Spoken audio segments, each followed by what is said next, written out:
Hello, everybody. It's me again. I'm back, getting ready to play some more Blue Moon. A lot has happened with the archetype in the past 10 days. I finally made a version of it that strangers seem comfortable playing. Um, Feeling pretty good about this version. It's running 4 Harbingers in the main deck, just because I feel like there's a lot of decks right now that end up losing to Blood Moon effects, and only 3 Snapcaster Mages, because the pattern that I was finding is that when people try to, like, hate on this deck, games 2 and 3, they really don't have anything to hate on it if they're not already playing Orcish Bowmasters. So they bring in Graveyard Hate. So I'm like, okay, how do I make the Graveyard Hate worse while maxing out my ability to win on game 1? And what I thought was take out a Snapcaster Mage, put in, a Harbinger or two, right? That way, game 1, we maximize our ability to Blood Moon people when we really, really want to. And games 2 and 3, we can take out some Harbingers and bring in some more focused hate cards. What I've come to find is Nadu is not an issue with this deck, as we saw last stream. But the energy decks really are kind of a problem. And me and a couple of the other Blue Moon players, Pi Gonti, I think Twinless Twin a little bit, Sven, you know, we're all kind of like trying to find ways to build the best version of Blue Moon, and we've tried like pyroclasm effects, and I can't speak for everybody else, and how that's been going. Trying to find a way to deal with the energy decks, it just hasn't really been going well for me. I know Sven's messed around with like fire and ice a little bit. I played a little fire and ice, and it's fine. It's good. It's just like there's no real room for it in the main deck, at least not for this build. And I tried sideboarding Fire and Ice and it just didn't feel right. So for the time being, I'm just not really gonna focus on trying to solve the energy matchup as much and just maximize our win percentages against the other decks. This is somewhat alarming because I feel like Energy is going to be the best deck in the format once Nadu gets banned. But we just really don't have a good main deck board wipe. Pyroclasm's good against, like, Energy, and that's it. Like, you're going to feel like an idiot when you draw Pyroclasm against, Jeskai Control or Tron. And sometimes one card is the difference between winning a favorable matchup and losing a favorable matchup. So for the time being, I'm just not going to sweat it. Somebody much smarter than me will figure out how to beat the energy decks. But for now, we're just focusing on beating up Tron, beating up Nadu, beating up basically everything that's not energy, except Necrodominance. The Necrodominance matchup's kind of like 50-50. It really depends on how we draw. And I used to have like a Kozilek's return in the side, but I saw that Soggy Cheerios came in 10th in the recent challenge and just got rid of that Kozilek's return and just put a surgical extraction in instead. Which, makes a lot of sense. Not only is this card good against the combo decks, but if you target Flage with it, Energy loses a lot of its late game power. Still, losing 2 life against the aggro deck really hurts. I don't know if Soggy Cheerios brought this in against Energy or not, but I'm just going to assume that they did, considering that they took out Kozilek's return for it. So, that being said, not much more to report. Just stock Blue Moon at this point. A bunch of other people have 5-0'd with the 4 Harbinger list, so I think it's a really, really solid way to go. At least if you're grinding on the ladder. I don't know how good it will necessarily be in the challenge. Like, Soggy Cheerios got pretty far, but Venom 1 ended up winning a challenge with a list that ran more galvanic discharges and tune the narratives, but Venom is like a genius. Much better player than me, so pretty sure he can win the challenge with basically anything. And he does, he plays a lot of decks, so I feel like I want to craft a deck for, like, the general population that doesn't necessarily, isn't at, like, Pro Tour level. And that's definitely me. I'm definitely not at Pro Tour level. Just so that, like, you don't need to necessarily play perfectly in order to win your matchups. Sometimes you can just, like, lean on Blood Moon to win here. Oh, awesome!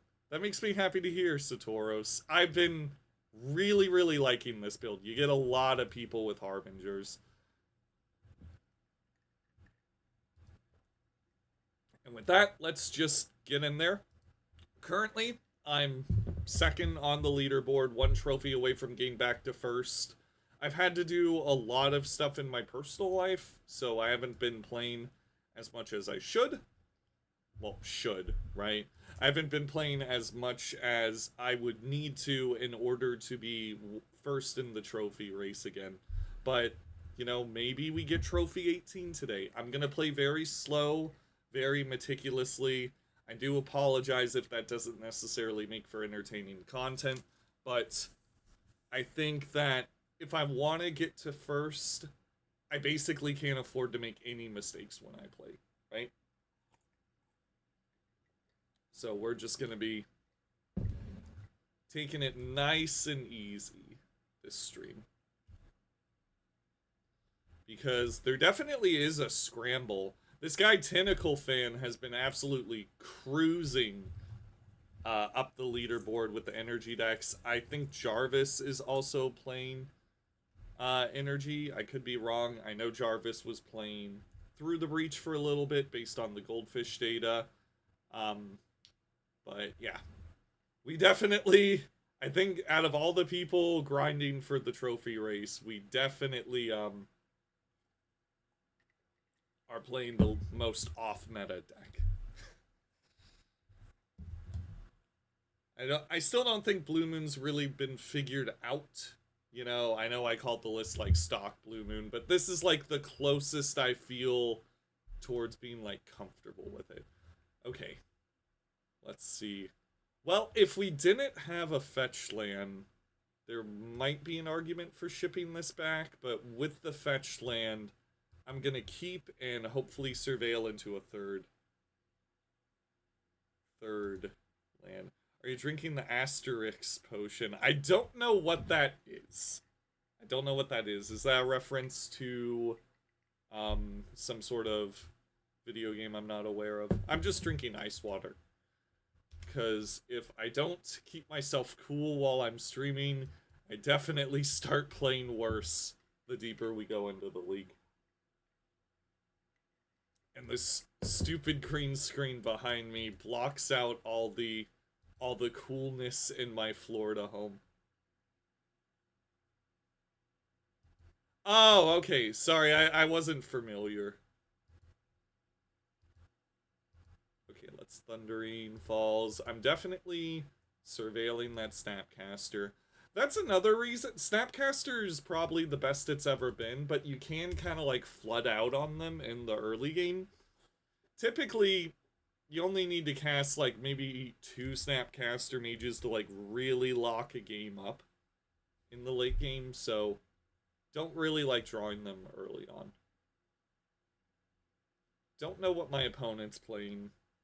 Xander's Lounge into Marsh Flats is not something that I'm used to seeing, but I guess we'll just figure it out as we go deeper in. We might learn something based on what they take here, right? Because you can kind of learn a lot from your opponent based on what they're afraid of.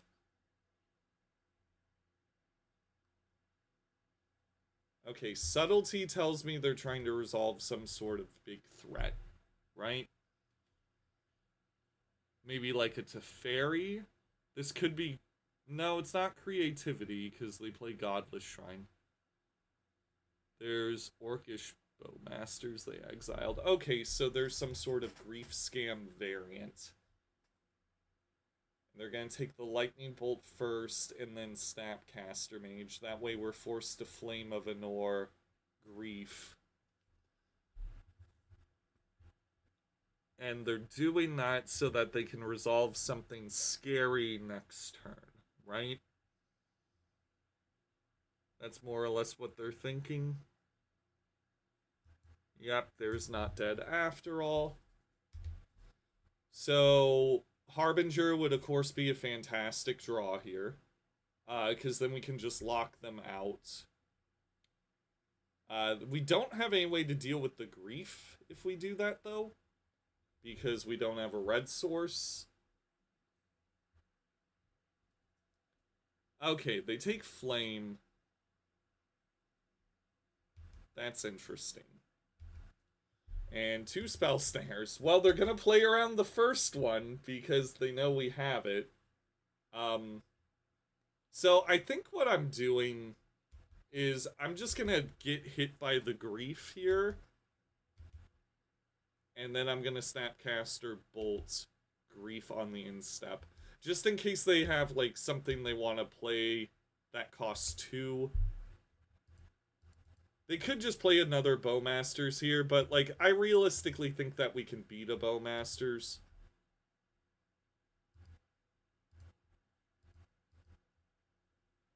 I think they wanted to hit their 3rd land drop here. If they have a Bowmasters, they'll play it right now. Yep. No, Leyline Binding. Okay. So Harbinger wins us the game. If we draw it. There's Tamiyo. Okay. Well, we got 2 drops covered. So there's some sort of, like, domain pile, right? That's likely what they are. Which, these Spell Snares are probably good against them, especially if they're just stuck on 2. Okay. If we draw Harbinger, I'm going to move to attacks with Tamiyo first. And then they'll Leyline Binding it. Oh, no. Fatal Push? Okay. Yeah, that's what I'm thinking. Like, some sort of scam list. Maybe Domain. They're definitely something that I'm not super familiar with. I'm gonna keep the Flame of Anor on top. Gonna put that on top, put Lightning Bolt on top. Gonna hold up these Spell Snares. Hopefully they just keep not hitting land drops. Okay, love to see it. We're gonna have to be somewhat careful with this Flame of Anor, because Bowmasters would get us really good. We played it. This is probably when they draw land, yeah. Okay. Flage, okay, well. They're like scam plus domain plus value. Harbinger still wins us the game here. If they draw another red source, we could be in some trouble.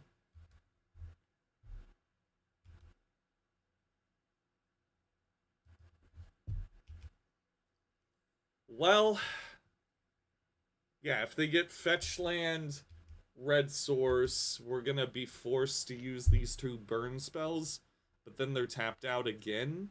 We got 2 drops covered. Okay. Don't really care about that. They could just be doing this to make sure the coast is clear for their Flage. Which is, of course, really bad, because they'll just take a discharge. And then we have to draw another red source to kill Flage. Nah, they just thought seized us. Just raw. Okay.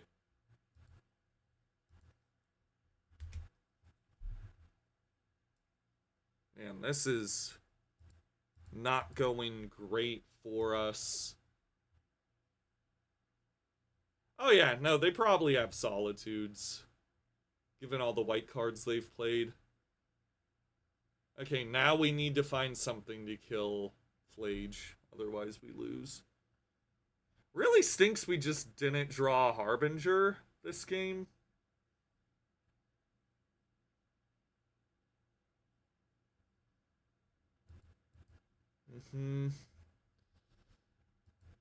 Kind of far away from blocking with Hall as well. Okay, there we go.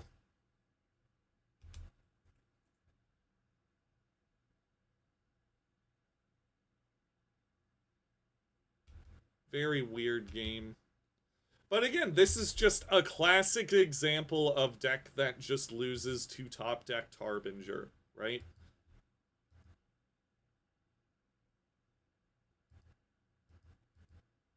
Like, they could theoretically remove it, but that's also one of the benefits of running 4, is that you get so many extra turns, you can just play another one eventually. And then they gotta deal with 2 of them while their mana is being, like, stymied. Okay. So they could get Surveil Land here. Yep. Okay, so they're doing this so that they can Flage earlier, right? Just feed the graveyard.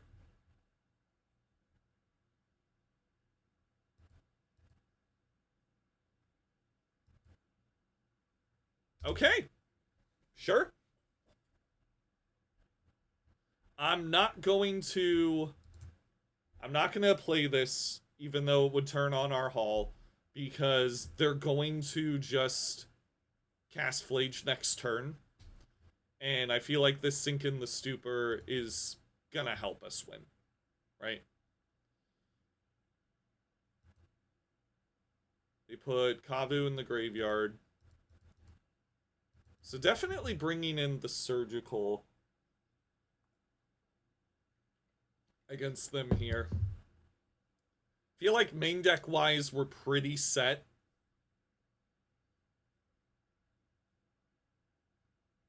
This definitely isn't a deck that people like metagame for or anything, but that's the cool thing about Blue Moon, is even if you're not like metagamed for, you know, every deck you fight, you got options. You got options because your cards are just so versatile. Subtlety, love to see it. Not even sure if I play that out. I think I just hold on to that for if they try casting Flage a third time, right? Because something tells me they don't got lightning bolts if they're running fatal pushes and leyline binding. So I feel like I can go to 4. I got Bowmasters covered. There's Draco. Okay, that's relatively scary.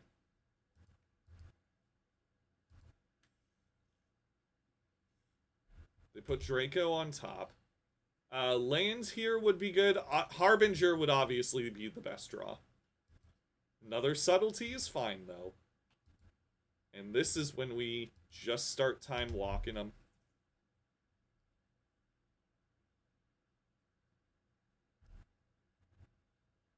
Yeah. No, I agree. People on Reddit were talking about how, like, Jeskai Control is a hard matchup for blue-red.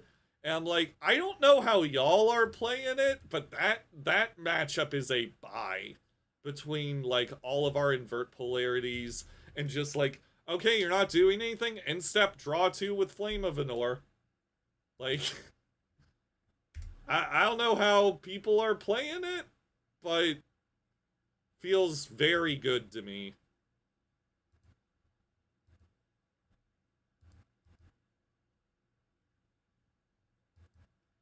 So we can go to 1 here.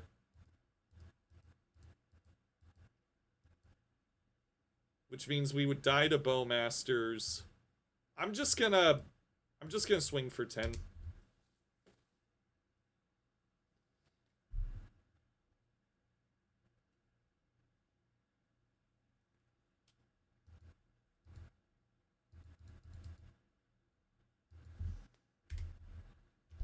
Because if I go to 1, then they just kill me with that Bowmasters they've been sandbagging all game, right? Like...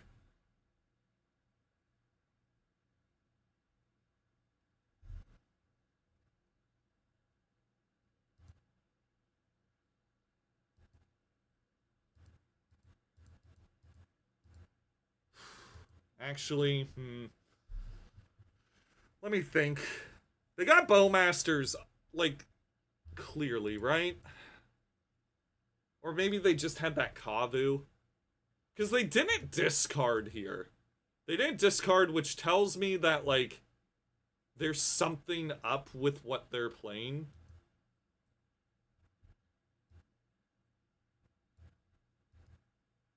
And I don't have enough mana to both activate Hall and swing with...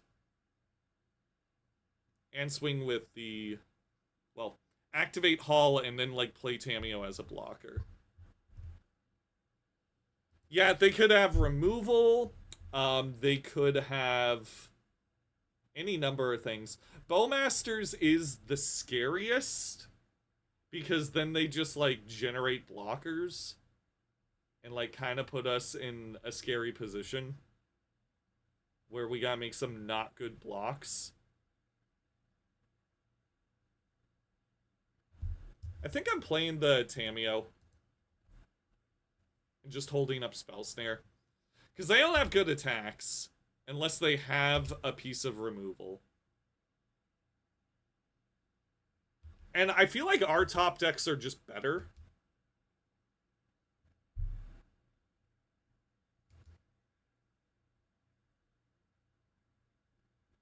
Like, Flame of Anor deals with this pretty easily.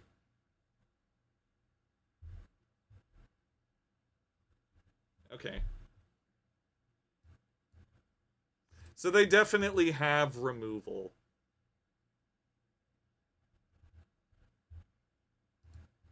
But I'd rather them remove one of our subtleties than the Tamiyo. Because the Tamiyo will ideally draw something to deal with this. Yep, okay. Not really surprising there. But we got Flame of Anor's a good draw. Our last Snapcaster Mage is a good draw.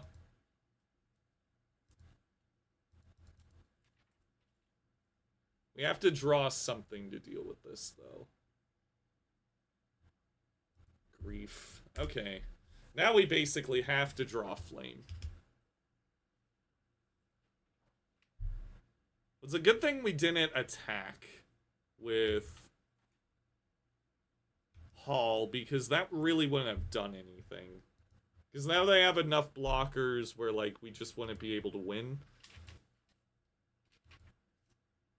Okay, now we literally have to draw Flame. Or Preordain. Watch, now we're gonna draw our Harbinger.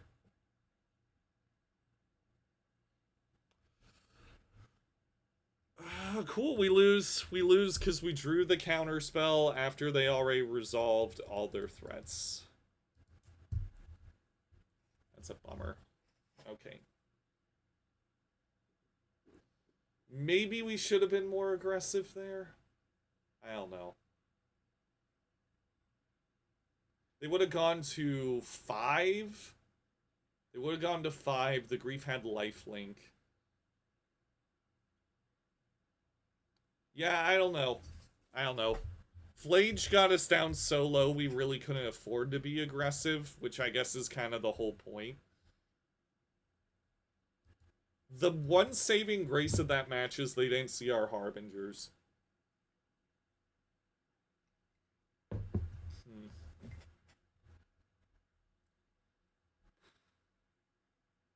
I don't know if they run...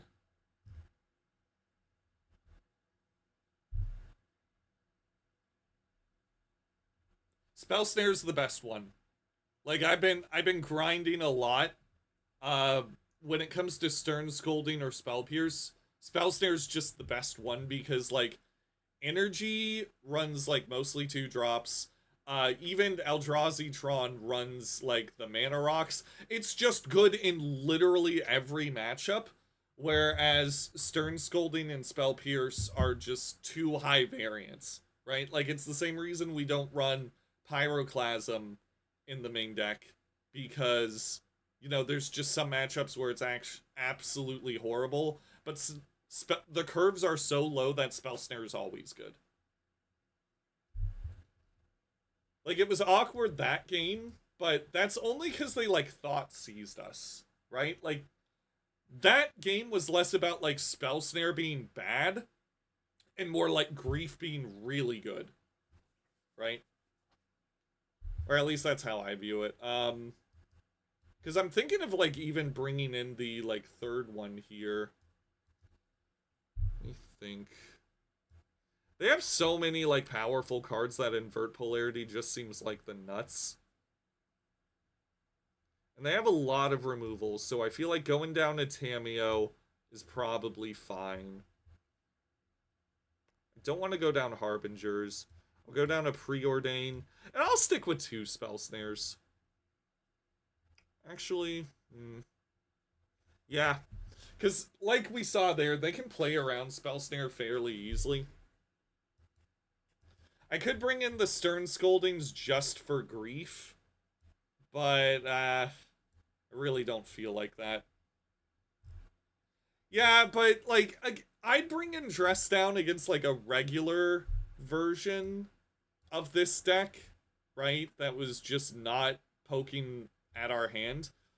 Because I feel like they're just gonna take the Dress Down or, like, play around it by not playing their Kavu, just like they did with Spell Snare. I feel like this match is about getting rid of Flage and stealing their good shit with Invert Polarity and drawing so many cards that doesn't matter if they Grief Scam us. Okay, there's the Fatal Push. Okay, we'll represent Counterspell here.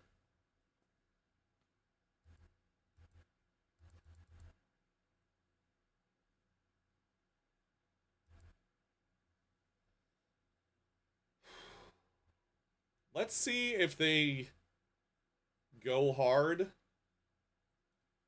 Okay, now they're just thought seizing. But I feel like they don't have a good turn 1 play, right? So they're probably just taking turn 1 play. 1 mana play, so they're probably just taking... No, they don't even take Invert Polarity. They might have... Yep. There's Grief. So they have to take Surgical first. What?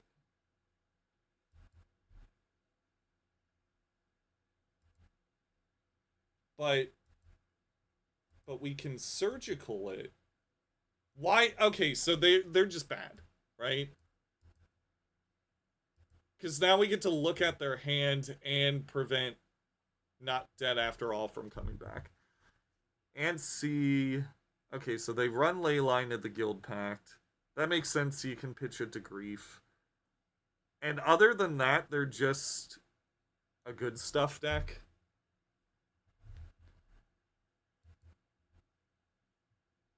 And their hand is 2 lands. I could Snipping Tool this, but I just, like... I don't wanna. I'm pretty sure I can memorize it. Like, it's 2 lands, Steam Vents, Temple Garden. Why would they go down on Orcish Bowmasters against us? Because there's no way they don't run the full 4, right? Yeah. Opponent says whoops in the chat. It's like, yeah, definitely a whoops moment there. Definitely could have done that better. But that's okay. It's a learning experience. I have no idea what they brought in against us.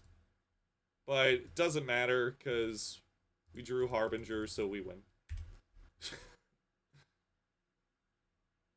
Maybe they thought, like, because they didn't see Harbinger, like, they were just so favored anyway. Like, maybe they brought in the Dismember.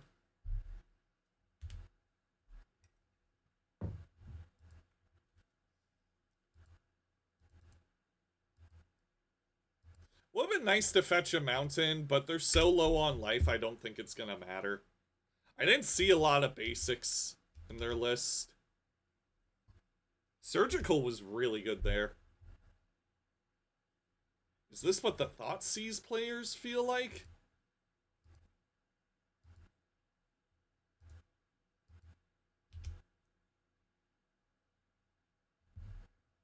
And they didn't have any blue cards other than Leyline.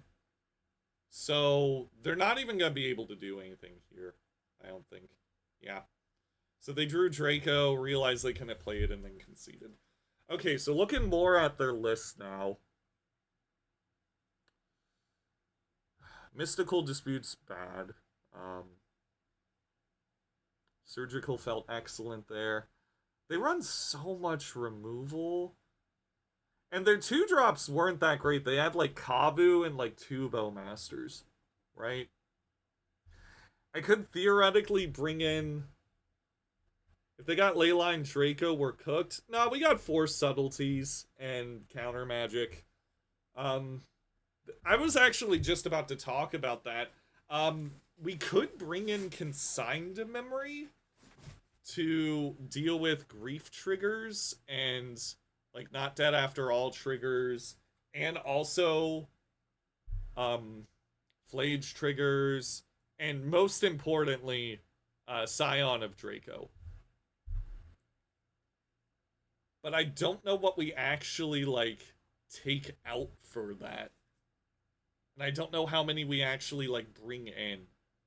The Spell Snare seemed weak, but it could be worth it to have it on the draw if they're just going to try and get out an early Kavu.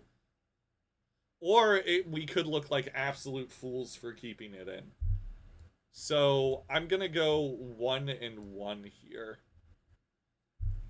Because I think we keep the Surgical for Flage. And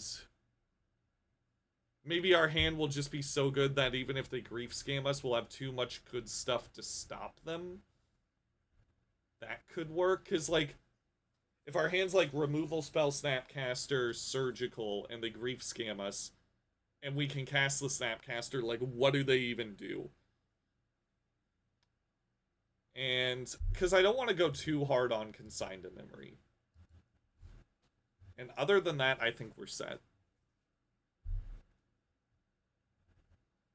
No, I think we do need Invert Polarity here. Like, their cards are so gassy. Like, we're trying to survive to turn 3 anyway, right? And once we're at turn 3, we need stuff that's just gonna lock out the game. This is not good, because even if we Subtlety, Grief Scam, or Draco, like, there's no guarantee that we hit our second land drop, because we don't, like, have a Preordain or anything like that. Like, you could keep this and just be like, we ball, but this isn't even like a fetch land, so we can't even Surveil land it. So as much as it sucks mulliganing against this deck, I think it is correct to do so.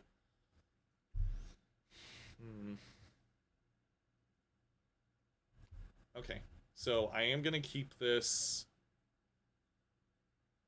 Gonna bottom.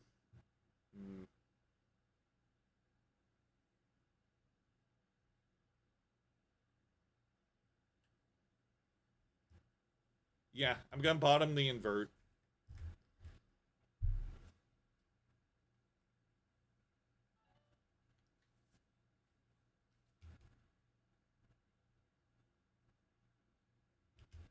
Okay, now they're just gonna Draco us and win the game. Cool.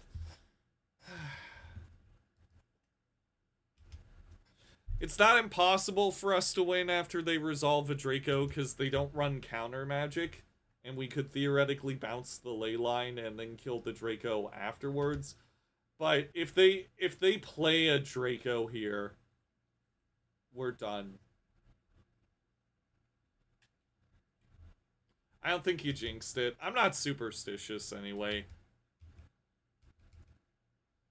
We got very unlucky during the first game. Yeah, they're just going for it, right? Like, why not?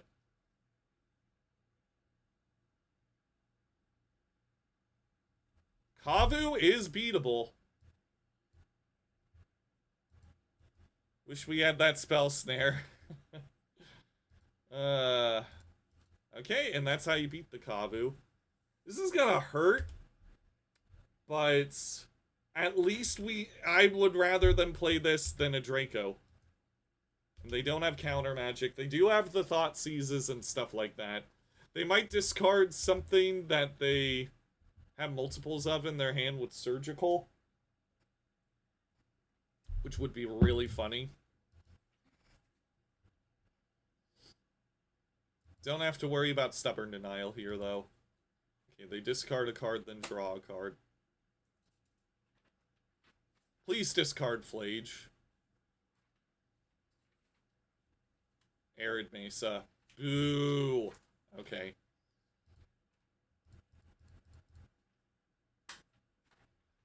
Yeah. Discarding Arid Mesa, like, hurts really bad, because it's not even, like, a... Okay, no, they're discarding Flage. That's fine, because, like, based on their hand, that was, like, their only burn spell.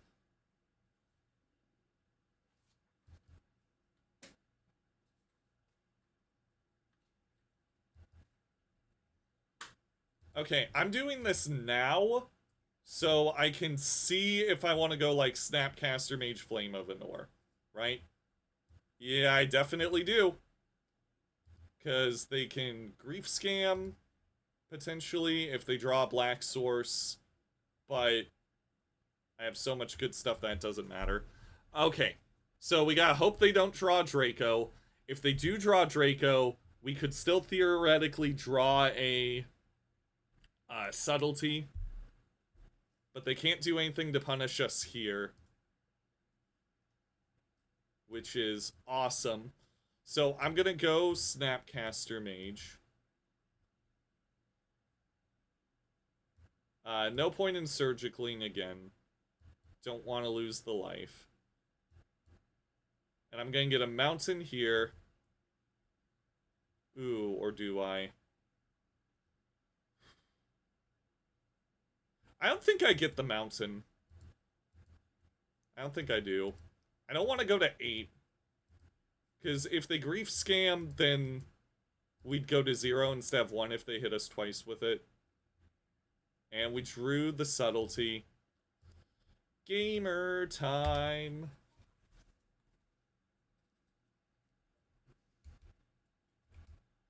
Yeah, that's how you do it.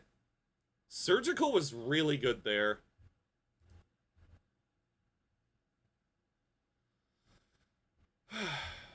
Okay, so their hand is 1 unknown.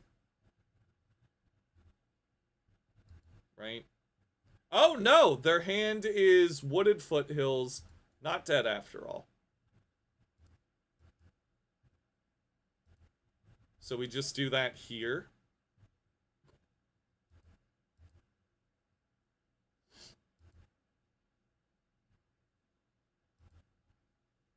Let's see if they keep it on top. They put it on top. You love to see it. So now if we draw Harbinger, we just slam it.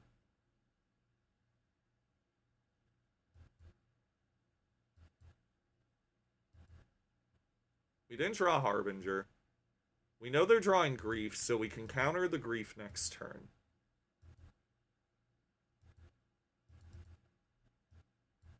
Sink into Stupor, pretty good here, because we can bounce the Ley Line and then kill the Draco if they play it with that stuff. And we need to counter here, because if we discharge, they just save it with Not Dead after all. Yeah, we could still lose. We could still lose. Okay, now I'm willing to go to 8 and get my Mountain.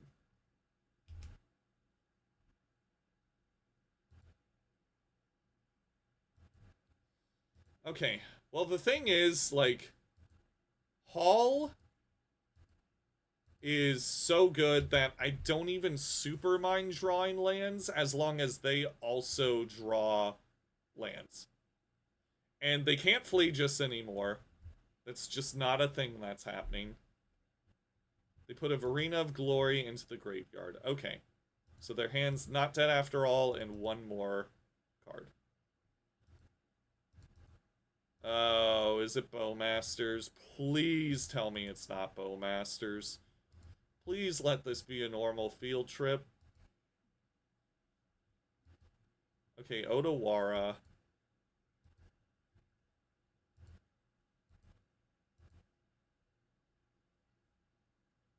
Oh, come on. Oh, it's Leyline Binding. We're fine. We're fine.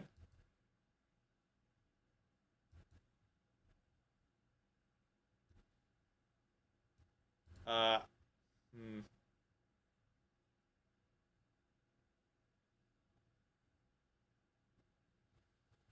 Let's see.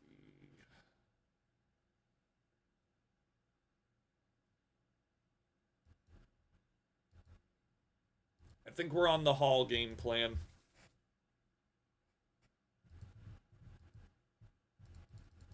We could theoretically bounce back the Leyline Binding, but I think we're just, like, have to beat them with Hall of Storm Giants. Okay, they can deal 5 to us here. And they have Not Dead after all. And they'd be able to loot with that. Yeah. Dang. Okay.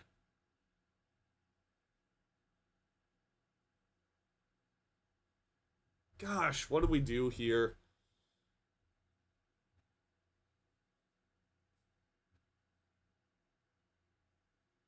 We have to do something on their end step, because we need to be able to attack if we draw a land, right?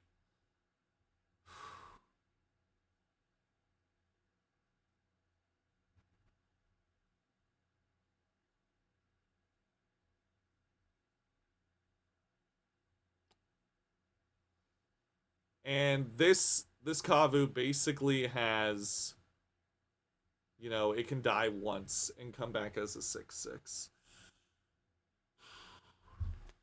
Yeah. I think this gives us the most options. The top of the deck might be kind to us. We have Subtleties to draw, we have Snapcaster Mages.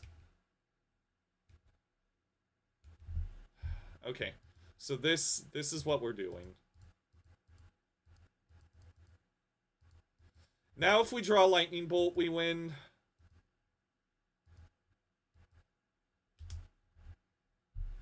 Yeah. If we draw Bolt, we win. If they play Draco, Bolt is literally our only out. Fable. Okay. Well, now if they play Kavu, they can't protect it, right? So if we draw another land, we can force them to chump block with Kavu. So that... Oh, gosh. Oh, that's so annoying.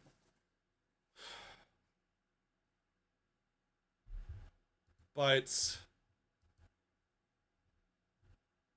not the end of the world. So we kill that.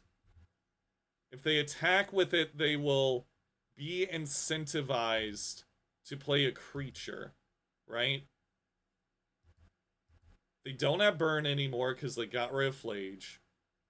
And invert polarity. Okay, they discard 2 Not Dead after alls.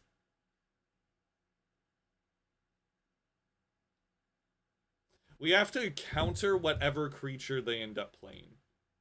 Right? Yeah, because they're gonna do this.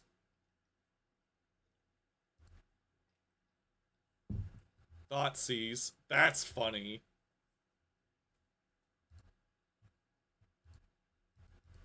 Really complicated game. Ooh. Bowmasters, potentially.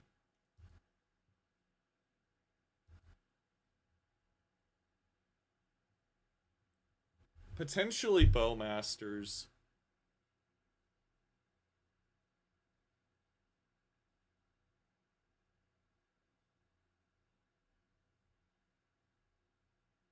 That's the problem. Because if they play Bowmasters, we lose. It's only a 2 of. They could literally have nothing. That is also possible. They could just have nothing. And then by us...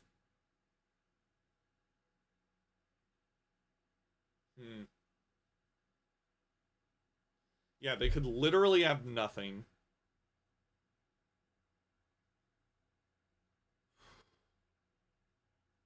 What do you think?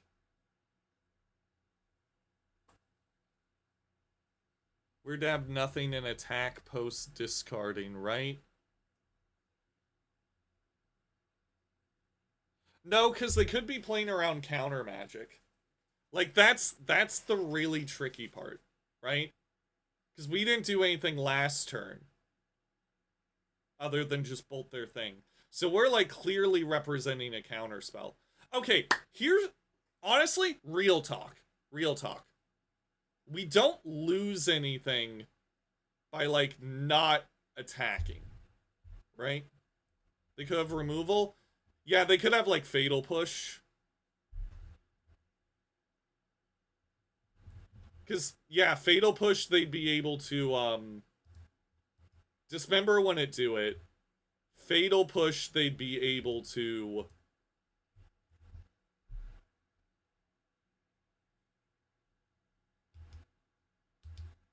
Yeah, we lose to Fatal Push here and Orcish Bowmasters, so I think I am just holding up the invert polarity. Okay, Leyline Binding wouldn't have done it.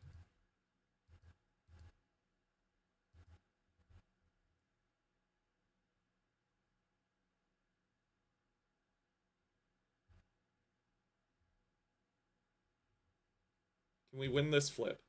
We did. Okay. Let's think.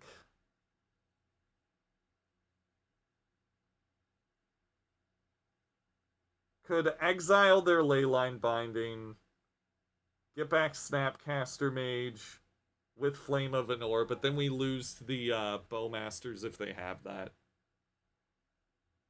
Leyline plus Flame? Yeah, that's true. They only have one card left.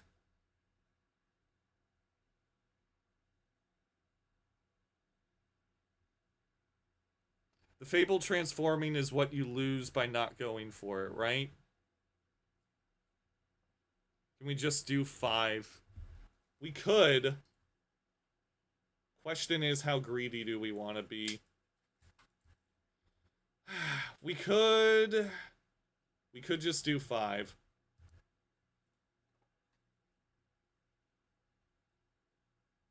Okay, I'm getting rid of their Leyline. Because this gives us an extra body as well, right?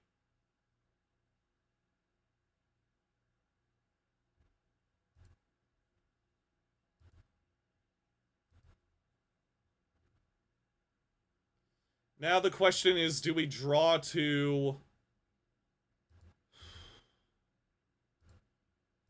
I think we do. Because this way, if they play Kavu, we can still win if they draw Bolt. They need to have exactly Bowmasters. We know it's only a 2 of in their deck.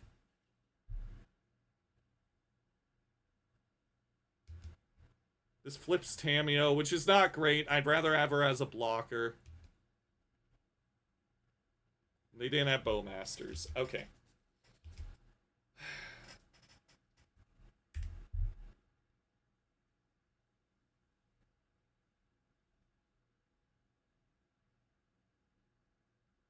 Okay, there's Draco. So we literally can't attack. Because they would just gain 1,000,000 life. Okay. So we have to, and Tamio can't minus.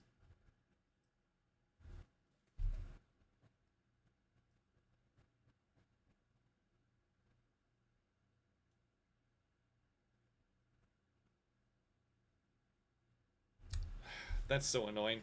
So we have to find Lightning Bolt here. Which, granted, there's 4 of them in our deck. We can afford to Flame of Anor once.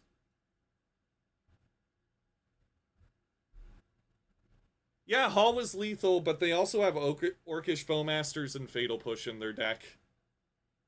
Wasn't sure what to play around and what not to.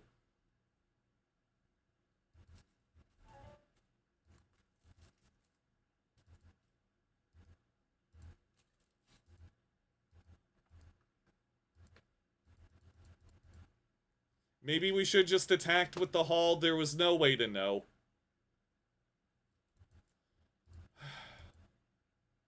Please.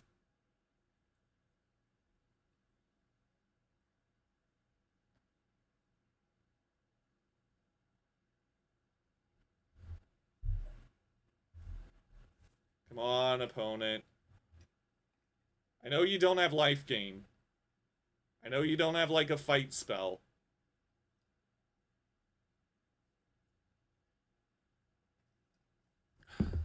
I swear, the first games of any league and, like, the third game are the hardest.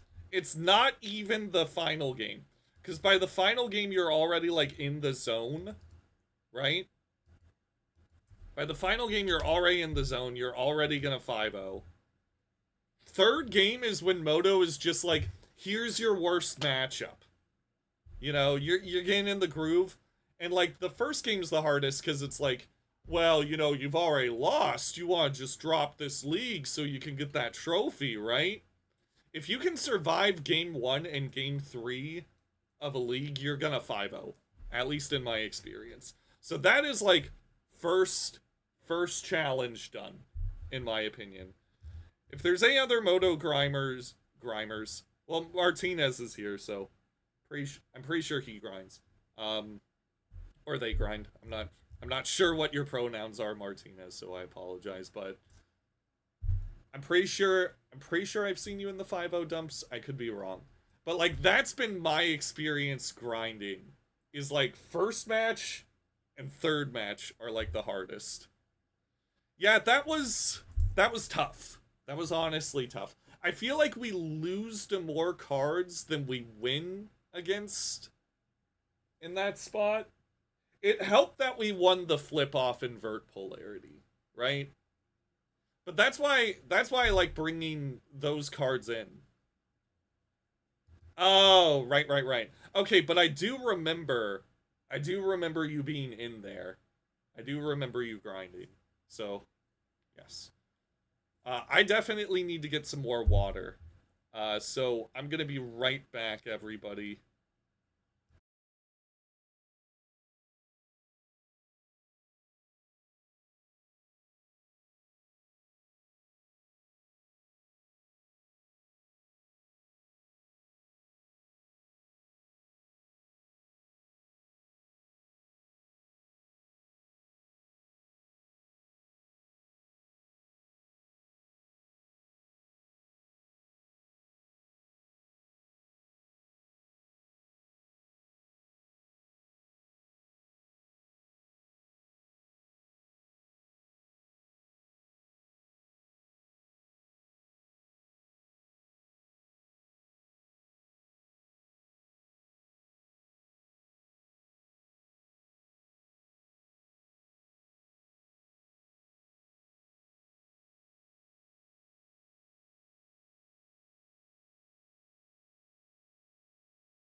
Hello. Think we're back. We are. All right. So I also got myself some peanut butter sandwiches because if I don't keep my stomach full when I am doing complex cognitive tasks, I just do worse. So I made sure it wasn't anything too bad like spaghetti. I know I've eaten spaghetti on stream before, and it's been like, good God, Jacob, stop. Hey, we are on the play. Love to see it. I'm definitely in like peanut butter and jelly sandwich land though. This is just like the perfect food, in my opinion. Fills you up, easy to prepare. My opponent is playing Jingatha. Okay.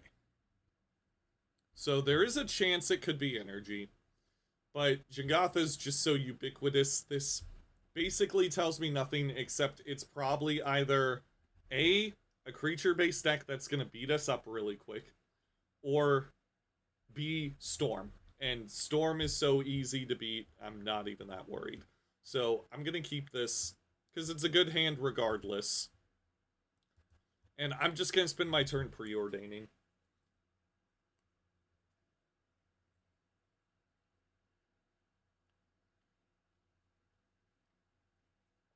Because we don't have removal in our hand, and if it is energy, and they lead with, like, a turn 1 Ocelot Pride, we're going to need to do something about that.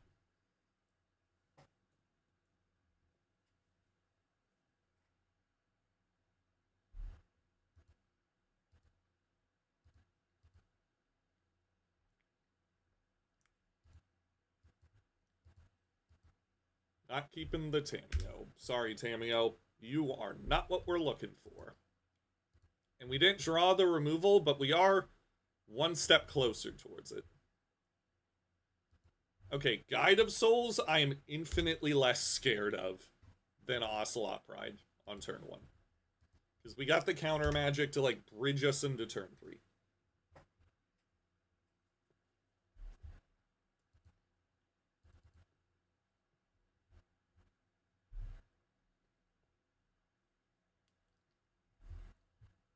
Hmm.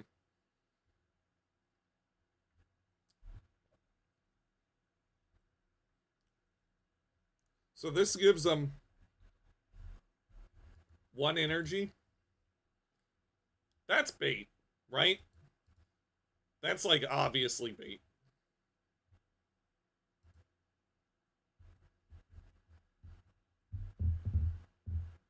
If they attack here, I'm literally just throwing the Snapcaster Mage to the wolves. Like,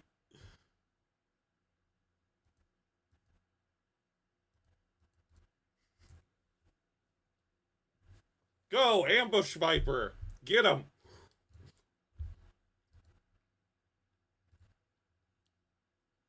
Like, if I could have braid one of these, I would, but I can't. So Snapcaster Mage is gonna have to do. And it's like, but no, my late game value. And it's like, we will eventually win the late game. Hopefully. If they don't flage us. But we're not gonna win the late game if they're gaining 1,000,000 life. So.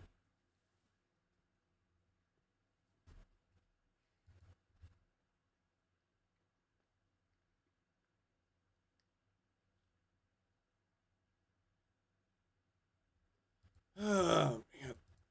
I swear, this deck just never runs out of gas.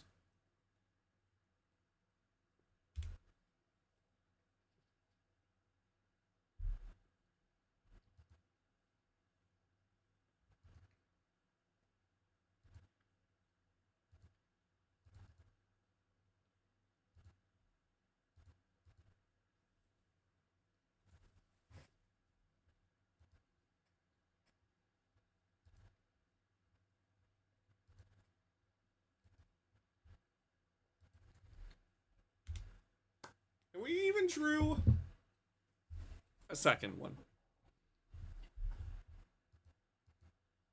It doesn't matter, really, Because they obviously have, like, Galvanic Discharge in their hand. Based on how they were playing.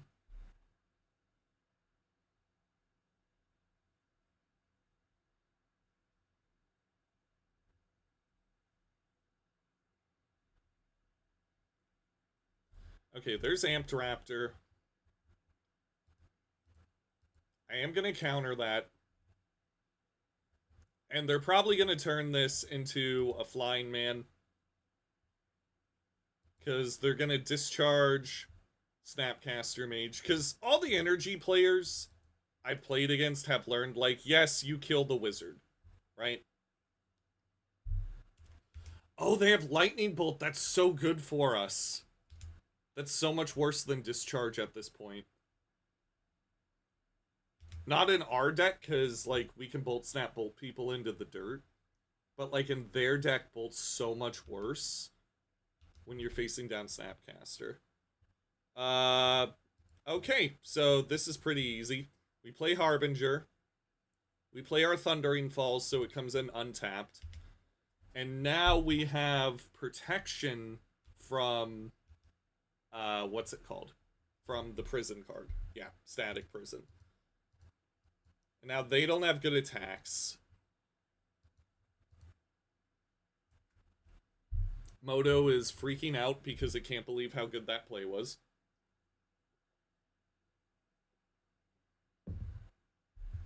Yeah, now their attacks are bad.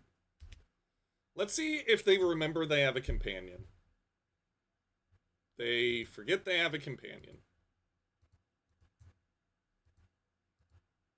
I'm just gonna kill this now, in case we draw another Harbinger or a counter spell to protect this one, right?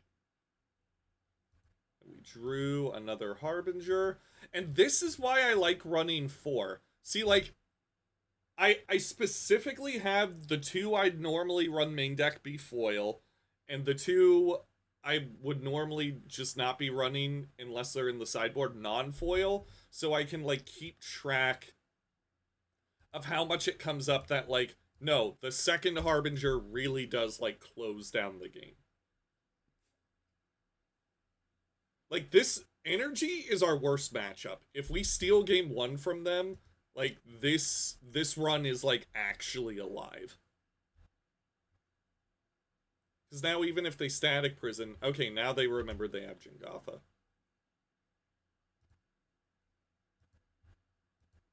I mean, fuck it, right? Like, it adds to the board.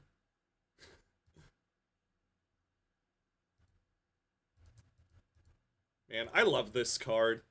I know they made this card for Nikachu, but feels like they made it for me. I know that's not reality.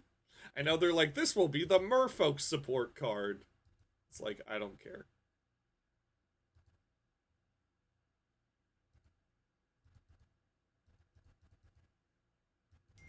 Okay, what I'm gonna do here, I'm gonna kill the cat token, and then attack a Johnny next turn. Because there's no recourse for that. There's, like, absolutely no downside to that. Oh, wow, they don't flip. I mean, that makes sense, right? Because they know we're just gonna beat him up. But this does mean that they effectively are down 4 more life.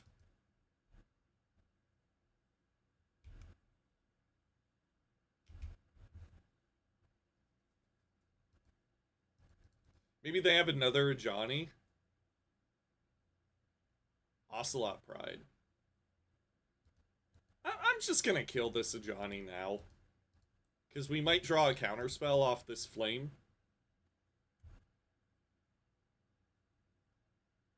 Got him. Whew.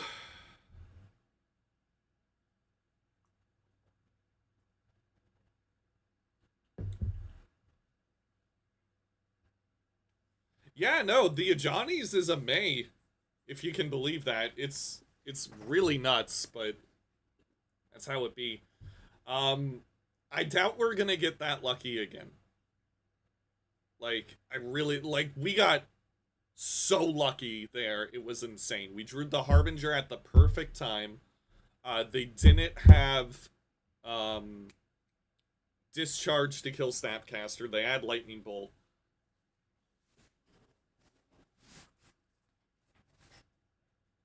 Yeah, it's very strange.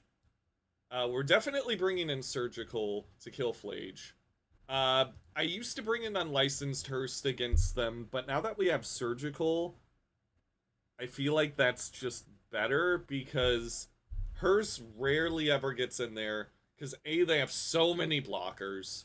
It's actually ridiculous how hard it is to effectively attack this deck. And B, if it ever gets big, they just static prison it, right? So I don't I like avoiding that if I can. Stern Scolding and Spell Snare are obviously very good against them. They're probably going to be playing around Blood Moon effects a lot more, so I am taking out 2 Harbingers. Because it's also going to be a lot harder to get them when we're on the draw, right?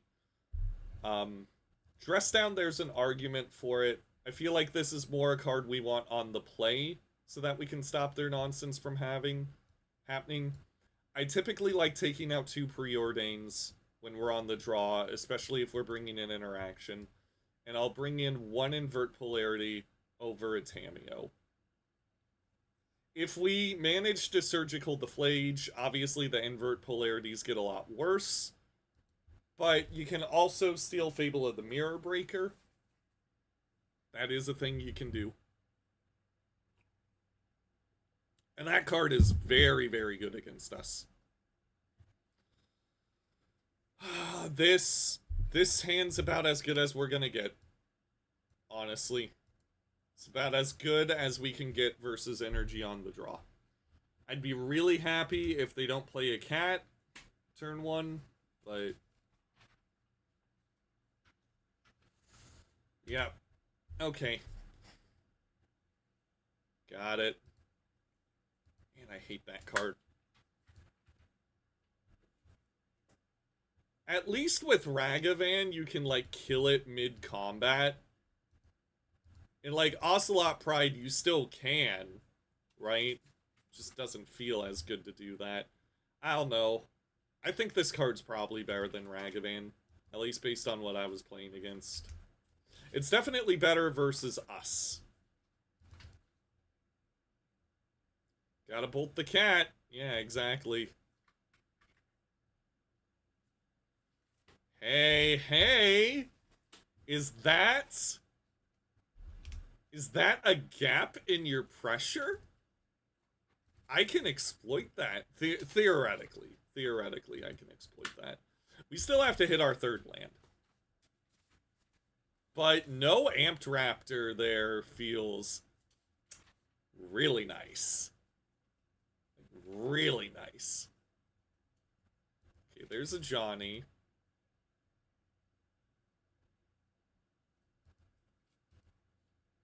Okay, they're gonna hit me here. That's fine. I'll take the hit. Land here would be the best draw.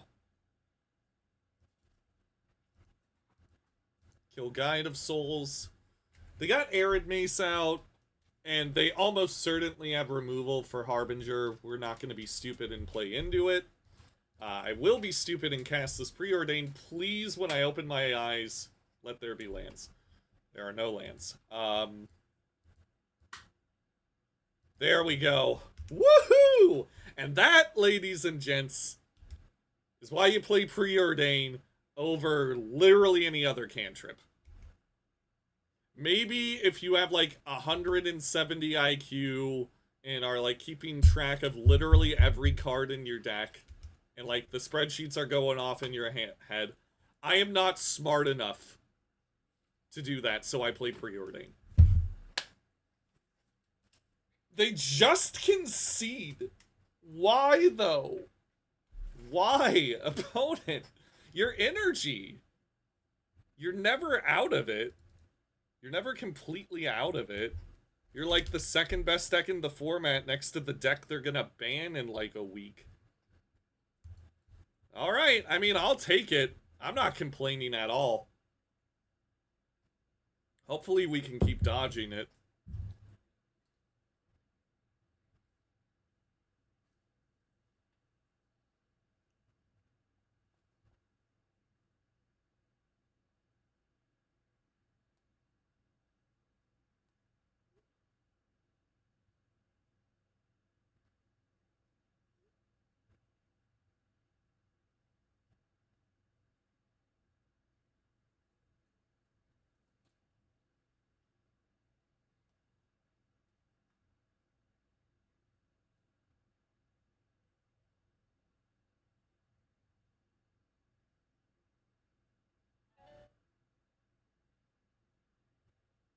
Sorry about that, guys. Just making plans logistically for a dinner we're going through tonight. Austin messaged me, Hannah, and was like, you're meeting us there, right?" And I'm like, "We don't have a car, so like we can, but prefer to meet here first." On the draw, this hand is horrible. We're gonna mulligan. This hand's a lot better. Things we want to get rid of. Probably this lightning bolt. Just because we don't have a red source and it's not clear when we're going to draw one. We ditch the lightning bolt and we get paired against Jeskai. Let's go. Do I... Thundering Falls. How sure am I that this is Jeskai? I'm pretty sure. I'm gonna Thundering Falls. I don't think they have a turn 2 play. I'm genre savvy. Let's see if I'm completely wrong.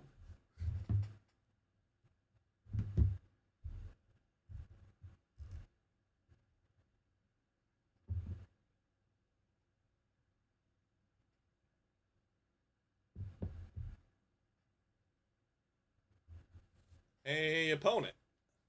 Definitely graveyarding the Tamiyo, because Tamiyo's just awful against Jeskai. Absolute. Here's maybe that guy on Reddit was like trying to make Tamiyo work games 2 and 3 against Jeskai. Never do that. Guys, they run so much removal. Tamiyo will not flip. Do not bother. You have other ways of beating this deck. Literally just take all of them out. Like, maybe you can leave one in if you're feeling gutsy as like a late game thing. Like after you've like exhausted everything else they have. Man, this couldn't be more perfect for us. I guess, like, they don't have any basics currently. We're like one Harbinger away from winning. We got Snapcaster Mage, Spell Snare, and 2 counter spells. Like, the wall is up. They got so many dead cards against us, too, is the thing.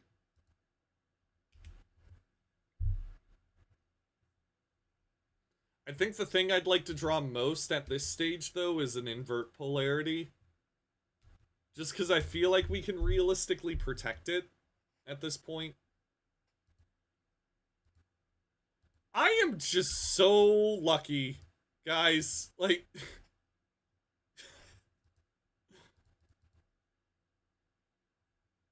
we won our most crucial invert polarity flip last time, and... okay. I'm not casting the Preordained because that 1 blue mana will come up if we get in a counterspell war. Because we got one there, counterspells locked because of Spell Snare.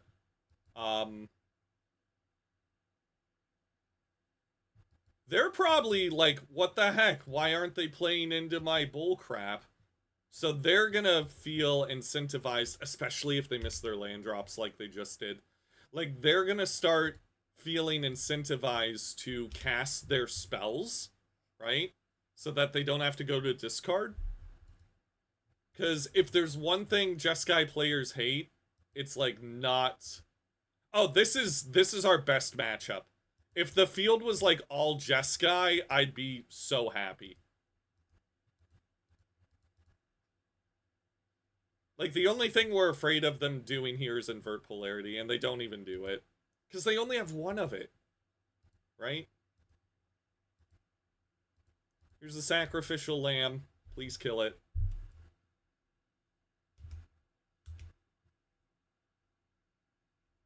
Come on, don't you want to use that discharge in your hand, opponent? There you go. There you go. Control master.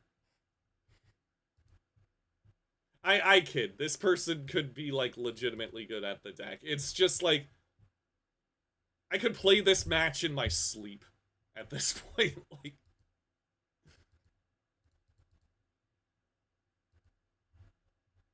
Like, our instep pressure is just so good. It's like, okay, man. Flame of Anor? Cool. Tamio is there to die. Like, Tamio's like, what's my purpose? I play you out so I don't have to discard the hand size. My god. See, now they're gonna be like, oh, I don't want to discard a card like what my opponent did. This is when I play into the wall. Or maybe they just play like an extra Flage in their hand. Yeah, sure. I don't care. Because now they have less mana to fight over the Snapcaster Flame of Anor. Actually, do I even Snapcaster Flame of Anor? Nah, I just cast regular Flame of Anor, because the Snapcaster Mage could be anything. It could even be a boat.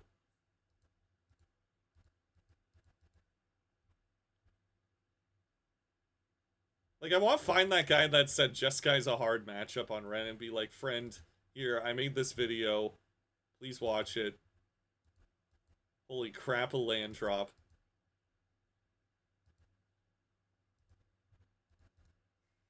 You see, it's really easy to hit your land drops when you keep drawing 2 on your end step, right? There's something about that. Yay, discharge. Die, Tamio. You are literally a lightning rod. Game 1. And hopefully they keep their removal in, right? Because then they're like, oh, but what if Tamio flips? I gotta keep my discharges in. It's like, it's fine. Okay, now we get our mountain. And yeah, I'm just gonna keep drawing 2.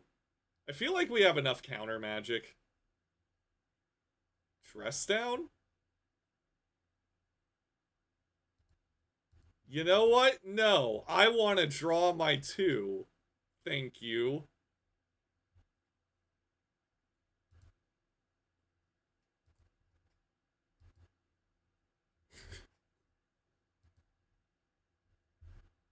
Okay, not having the spell snare might cost us the game, which is gonna make all my grandstanding look really funny. But I'm just not gonna fight over this Flame of Anor if they try to counter it with anything but invert polarity. Okay. We drew another snap anyway, because why not? I'll take both of those.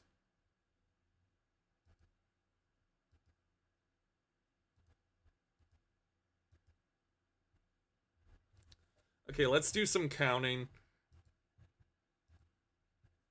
We got 1, 2, 3, 4, 5, 6, 7, 8 mana. Which means we can cast 2 invert polarity, or an invert polarity and a snapcaster, plus a counter spell.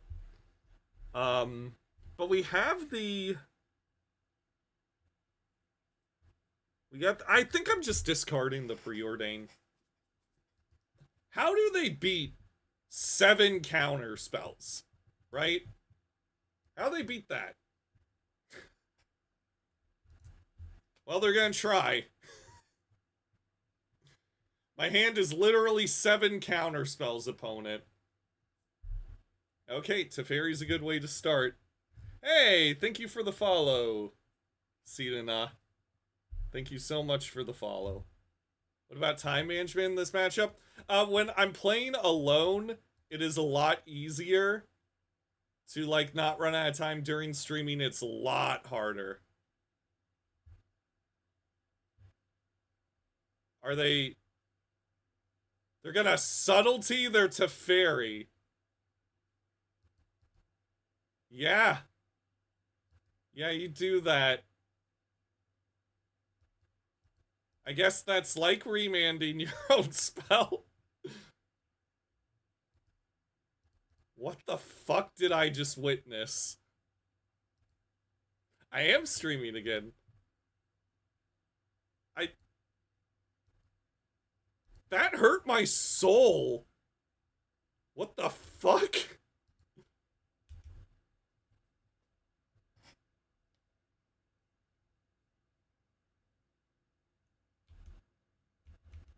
Guys, subtlety's such a good card.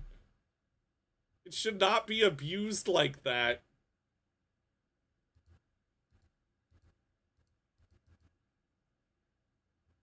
Eh?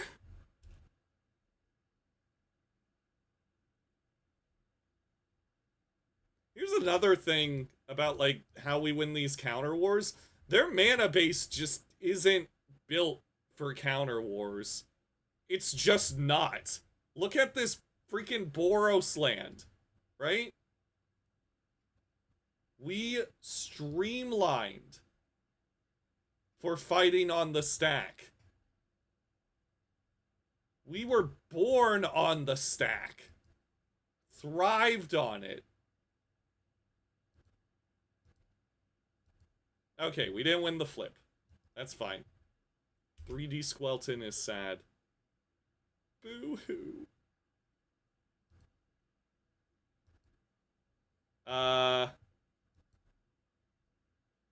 So they can't kill both of them, right? I was James Bourne on the stack.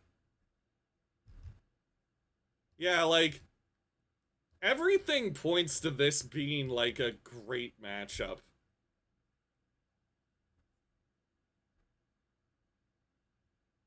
Wow. That's beautiful. Do I play two? I think I do. Yeah. You may kill one.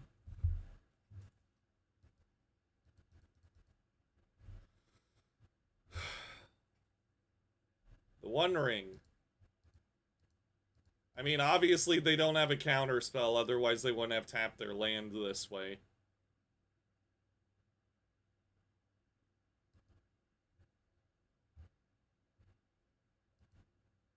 Yeah, exactly. Like, you're 100% right. Like, they do sorcery speed stuff. We do end of turn, make your life a living hell stuff. Like, or like, precision play our stuff at the most inconvenient time. Like, that's how you beat Jeskai, everybody. Like, I promise it's not that difficult. Not saying the deck's bad, it's really good against like a bulk, like a lot of the field. We're just better at like being a regular control deck, right? Or at least like we're better at the counter wars, right? Okay, bringing in Force, Mystical Dispute, Spell Snare, taking out all the Tamios. And here's something that I played against Menguchi a couple of weeks ago, and it was like 4:30 in the morning, and I got absolutely dumpstered because I honestly should have been in bed. But he made a post later being like, yo, Consigned to Memory's really good against the One Ring, because I think he was playing Jeskai like a bunch, right? And he would bring like Consigned against like One Ring decks. And like, Jeskai's kind of a One Ring deck. I should probably do that. And then I realized this counters Flage triggers and like the Evoke Elementals. So, or like the Evoke Elemental triggers. So I've been really high on this card versus Jeskai lately. And I don't think you really need too many lightning bolts. You need a couple to like kill subtleties and solitude and like maybe Teferi if like things really didn't work out for you. But you know, two's fine. Don't don't play Tamio still. It is a trap.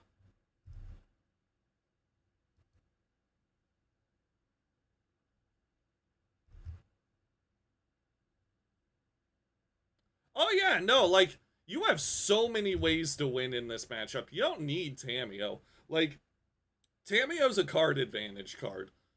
And like that's useful for like mid-range and aggro decks too, where they don't like run a lot of removal. I'm mulliganing this because it's only got one land. Um, Keeping that. Getting rid of subtlety. Yeah, you got so many ways to win in this deck. Tamio's just one of them. You could literally like have like two Snapcaster mages and a subtlety left in your deck and still beat this deck. Because you have Hall. Like, you got Hall of Storm Giants, right? You know, that thing kills people right good. Our opponent also mulliganed to 5, so this might be a very quick game. I am just gonna go Steam Vents Preordain here. Just get the sorcery speed spells out of my hand. Set up what we're doing. Gonna bottom that, take Scalding Tarn, because more lands are always good. Yeah. Tamio's really good if it can, like, realistically live during a match, right? Or if you don't need a blocker. Yeah, this is the third one. Normally the third match is, like, bombastically difficult. Instead, they gave us our best matchup. So I'm feeling really good about this. I feel like we might get trophy number 18. I really gotta like play tight though, because this is a deck that just requires perfect play. Like other than Harbinger, there's no I win the game button. Jeskai really is one of these decks that I could just like beat in my sleep though, so I think we're gonna be okay. I think I am gonna fetch here. They don't run like stifle effects, I don't think. Definitely keeping the force.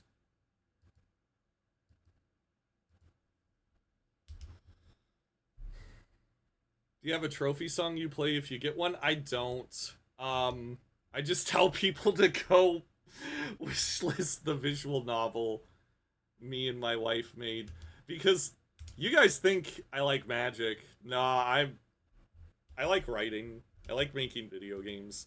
Magic is just something I do because I'm really good at it, right?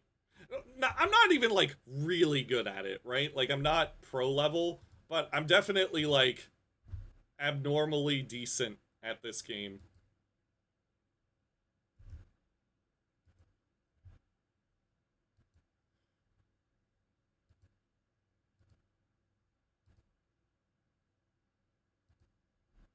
Okay. I'm just gonna throw out a subtlety here. I think the worst they can do is cast invert polarity. In which case we just force it and then moon them. Anyone who can make a game is good at it. Oh, I'm not the best programmer. Okay, here's the it's like an inverse thing, right? Like I'm good at Magic, but I don't care about it like too much. I care about making games a lot, and I'm not super good at it. That being said, we worked on the game for like 8 years, so at this point it's 8 years, 6 years. So at this point, it's very, very good.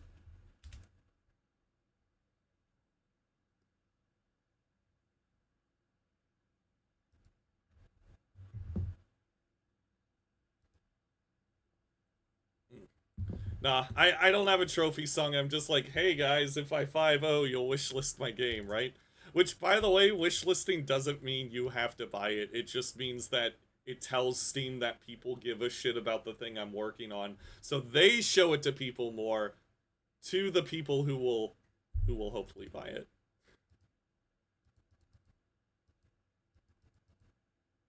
Because that's how Steam works, apparently. I don't like it, but it is what it is. This game's going good for us, by the way. Just, yeah, this mystical dispute is getting worse and worse and worse, but still feel like we're not really under a lot of pressure. Well, I think the hardest transition is from wanting to make a game to starting to make a game. That is true. That is true. For me, the big step was selling my paper magic cards. That was like, okay, the only other thing in my life other than my wife that occupies like a whole lot of my time is gone. Let's do this, right? And then the pandemic happened, and I was like at home all the time anyway. So I'm like, okay, let's get this bad boy started.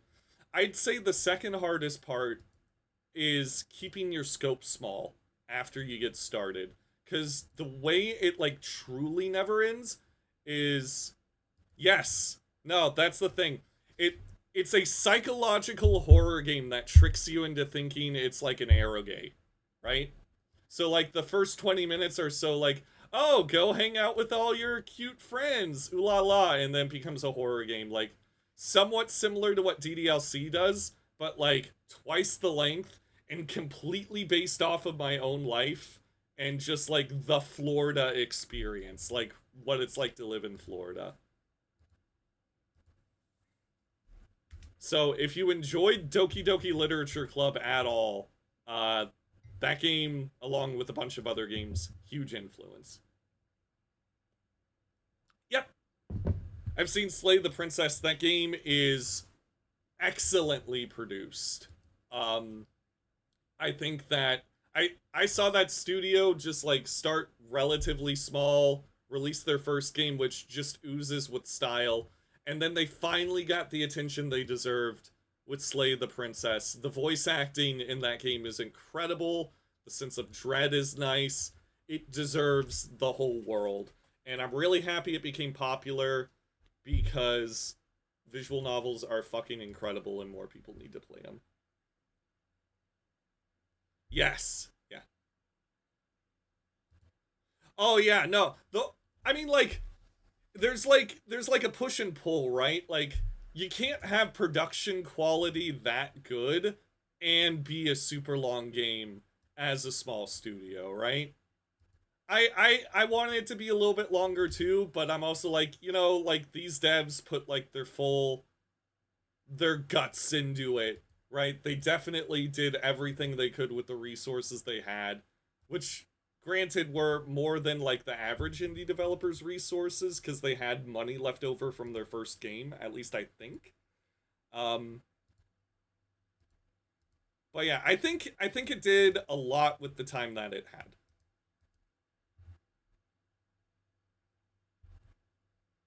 Yeah, no, I totally get just preferring RPGs more. To me, I'm the opposite. To me, a lot of the times the gameplay is a distraction from the story.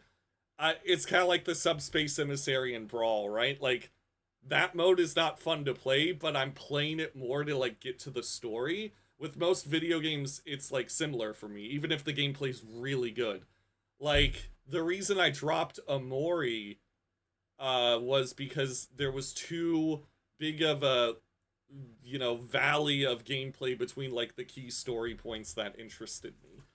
And visual novels are just like, fuck it, all story all the time, and I'm like, with light gameplay elements that you can like influence the story. I'm like, this was literally made for me. uh the tricky part with visual novels is knowing like which ones to go for, because like people will recommend visual novels and they'll like not tell you that some of their recommendations have porn in it, which some people are like cool with, some people aren't. But like it really depends on what stuff you prefer reading and like what kind of story. Like, yes, Steins Gate's really good, but if you're like a horror person, maybe it's not a great recommendation.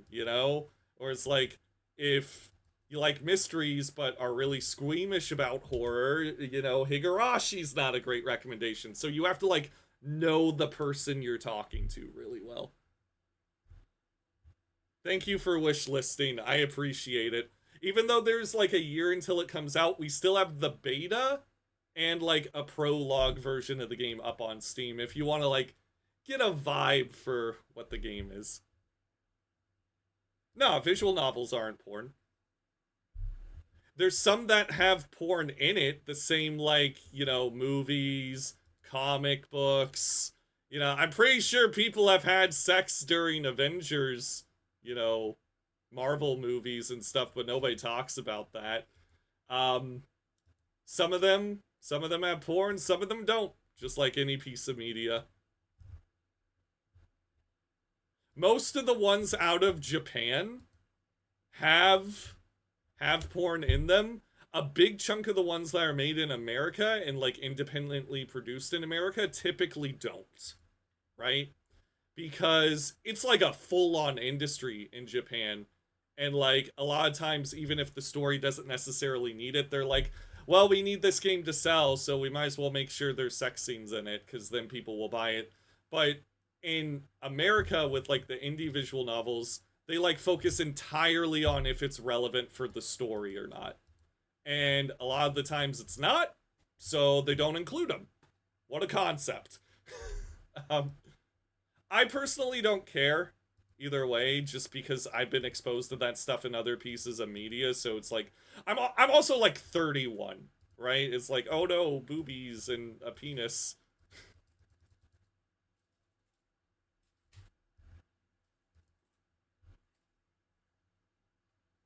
Mm-hmm. Okay, that's fair. Yeah, if you want to play the full release, definitely wait for Siren's Call proper to come out.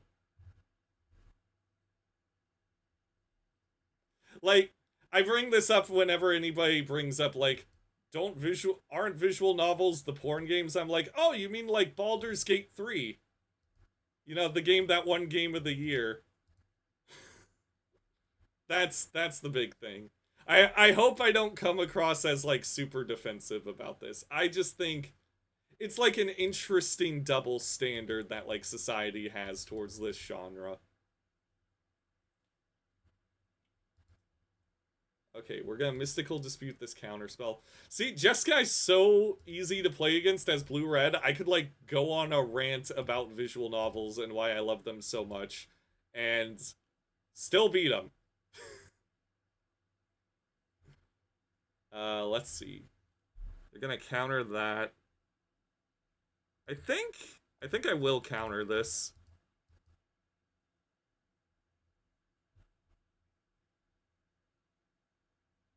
How do you achieve dialogue in the game which can be read in different tones to project exactly what you want? That's an excellent question. So, this is why visual novels are so cool.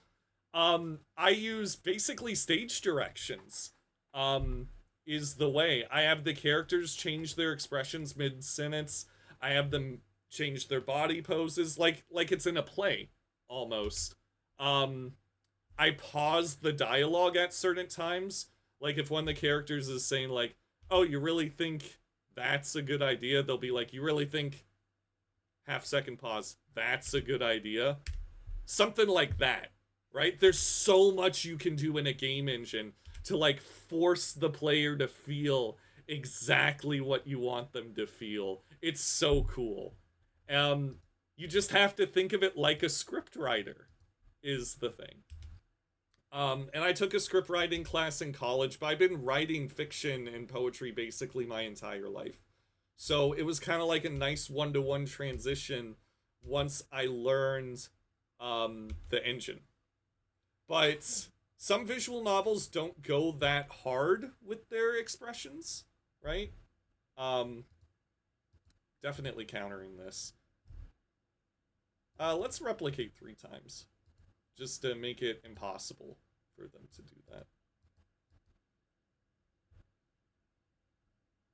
Yes. Music is also another tool in getting people to feel what you want them to feel.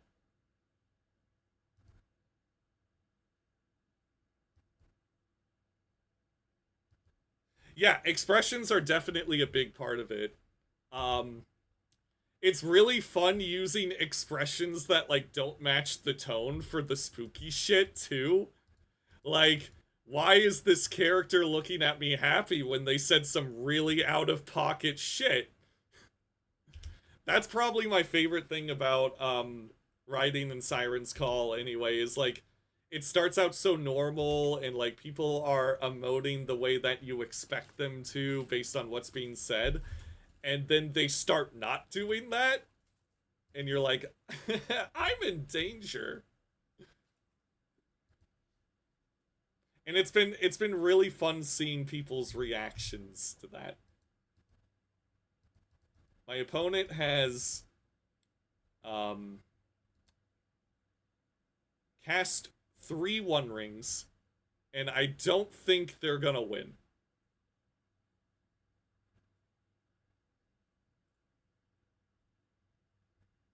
Rush of Inspiration. Sure. Sure, man.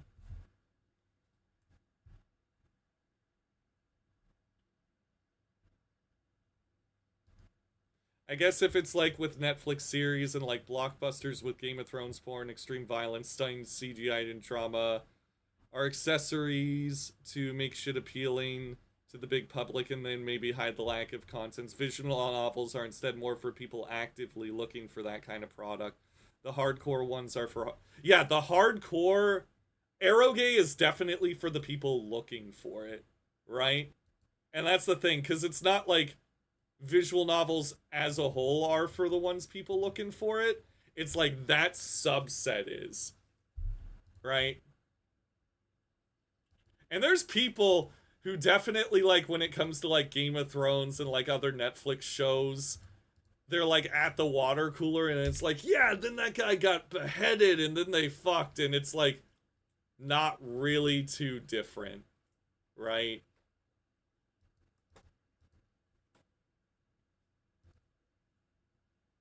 Is your wife the one that gives the woman perspective when creating the female dialogue, or the way they talk or act?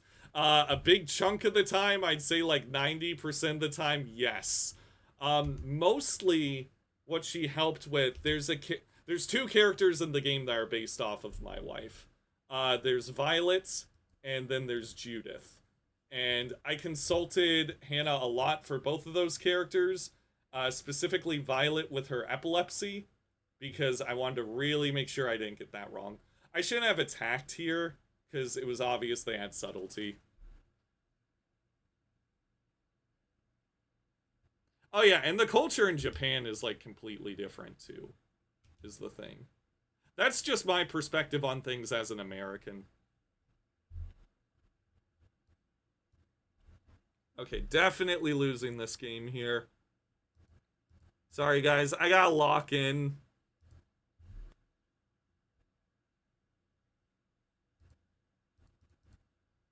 I really hope they attack, because then there's a chance I can still win. Oh my god, they didn't attack. Okay.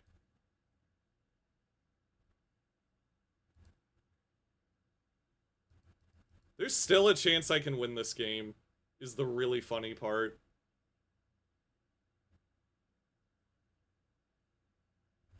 If I draw, like, removal for their subtlety, I think they're just done.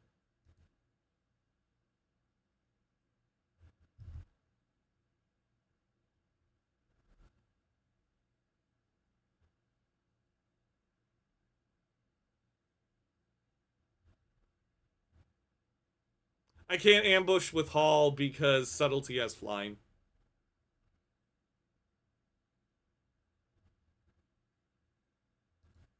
Why did they keep Wrath the Skies in against me? Okay. We might be good.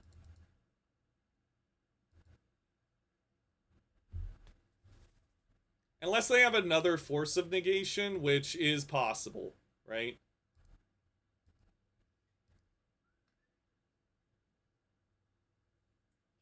Oh, that's what you mean. I thought you meant block subtlety with the Hall. Why are they... Oh my god. I should have killed it there. Whoops.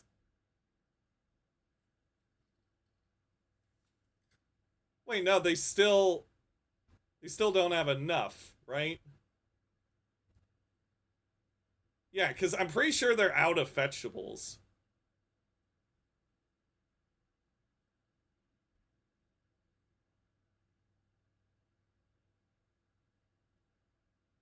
Yeah, it's got Ward, bro. It's got Ward. Yeah, because opponent says game won't let me fetch, so I can pay. It's like, okay, sorry. Probably should have fetched before you did this then. Like,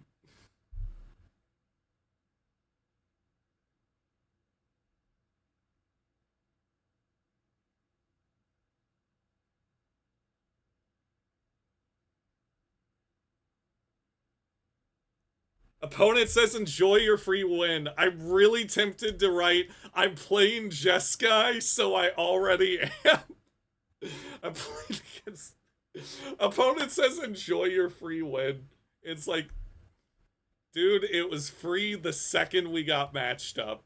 I'm sorry. Your deck is good, but this is not your time to shine. One while doing a little QA chat, so let's flex a bit on how little you care about it. Yeah, exactly. It's don't get me wrong, I do like Magic. It's just like I grew up as a writer. I've been wanting to make video games since I was like literally 6. And like I don't have control over if WotC decides to make Blue Moon good or not. They could print something that like makes the deck unplayable like in the future, or like with Modern Horizons print something that makes it great. I do have control over my game. So yeah. I you guys want to hear about like the story I knew I wanted to like make video games? I was like I had just beaten Super Mario 64 for not Super Mario 64, Mario Kart 64 for the first time. Uh Last story before I lock in, by the way. And I beat it and I see all these names during the credits and I'm like, "Mommy, who are these people?" And my parents are like, "Those are the people that made the game, Jacob." And I'm like, "You can make video games?" I thought they just like came out of the ether, right? I didn't know people made video games, and I'm like, shit, I want to do that.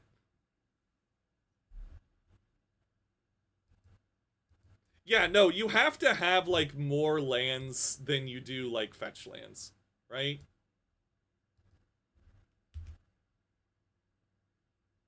Finish Mario Kart, didn't like the story, let's make a visual novel, right? Oh, that's another thing actually.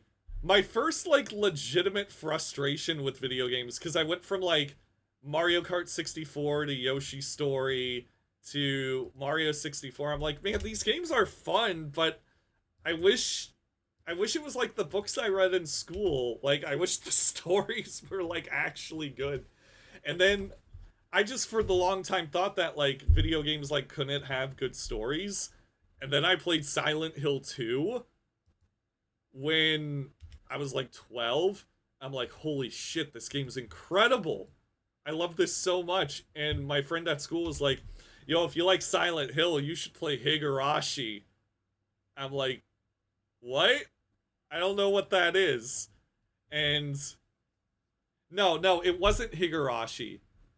This was high school. This was when I was 16. I was talking about Silent Hill 2 with a friend of mine, and they recommended I play Higurashi. I'm like, I don't know what that is. And that's when my obsession with visual novels started. So you can blame Silent Hill 2. I don't know what my opponent is playing.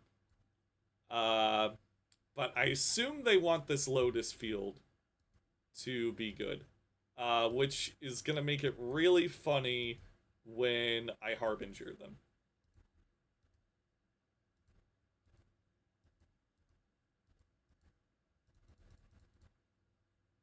Here we are. You have subtlety? No? Cool. Somebody made an anime on Mario Kart? I am definitely gonna watch that. I'm gonna favorite that and watch it later. Wow, that is loud. Mario Kart Anime Lap 1. Yes, I'm gonna watch that later for sure. Well, my opponent conceded. I don't know what they're playing. I'm scared. Um, let's think. They played Expedition Map plus Deserted Temple. I assume non-creature spells are good for them, so I'm just gonna do this. I'm gonna bring in a Surgical so I can, like, learn more about their deck. Yeah, stream's going well. Oh, it's Twiddlestorm? Oh, shit. Okay. Shit. No, I didn't know it was Twiddlestorm. No. Crud. My hubris. I mean, hopefully those cards are still good, right? Please? They're mulliganing to 5. Yeah, I should have thought about that more. I'm sorry, guys. I did my typical thing where I'm, like, talking about my restrictive interest and nothing else matters, while I was like, I gotta lock in. Okay, we're gonna play Tamio. And... Hello, Amphria. Happy to have you here. Amphmira, I believe.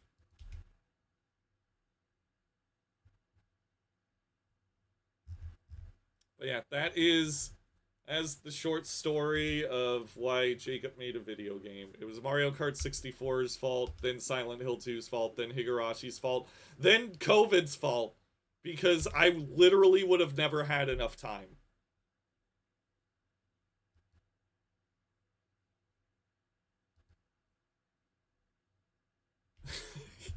Yep, that's the Jacob Cumiskey stream experience, right? It's like story time.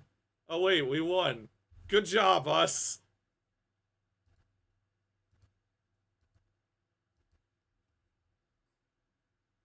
Yeah, league's going really good.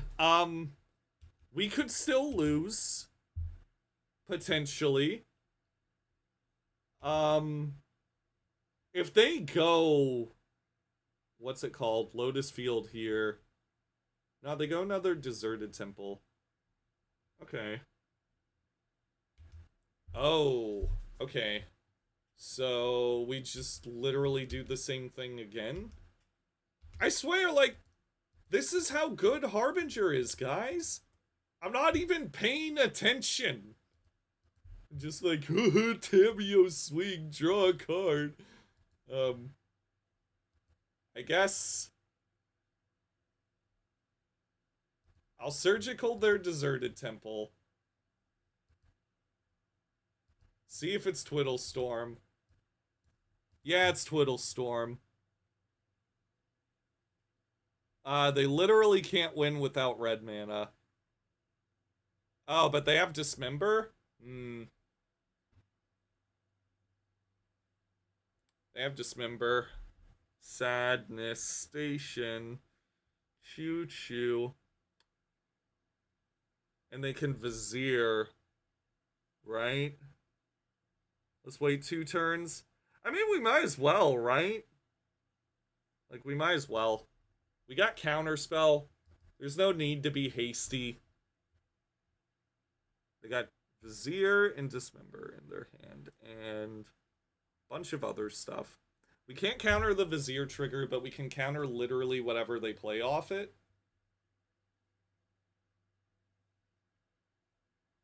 Yeah. I mean, this sure looks like Twiddlestorm. I really should have been smart and, like...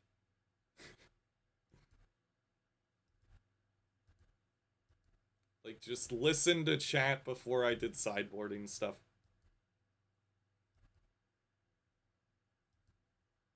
Yeah, I gotta be patient, right?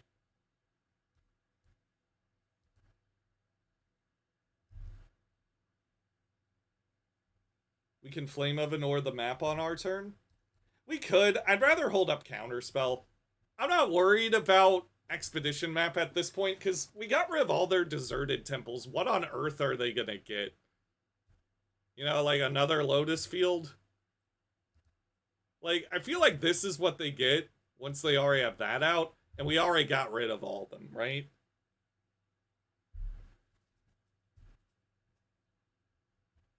Okay, they just concede. Woo! Thanks, Harbinger. The Seas, I love you.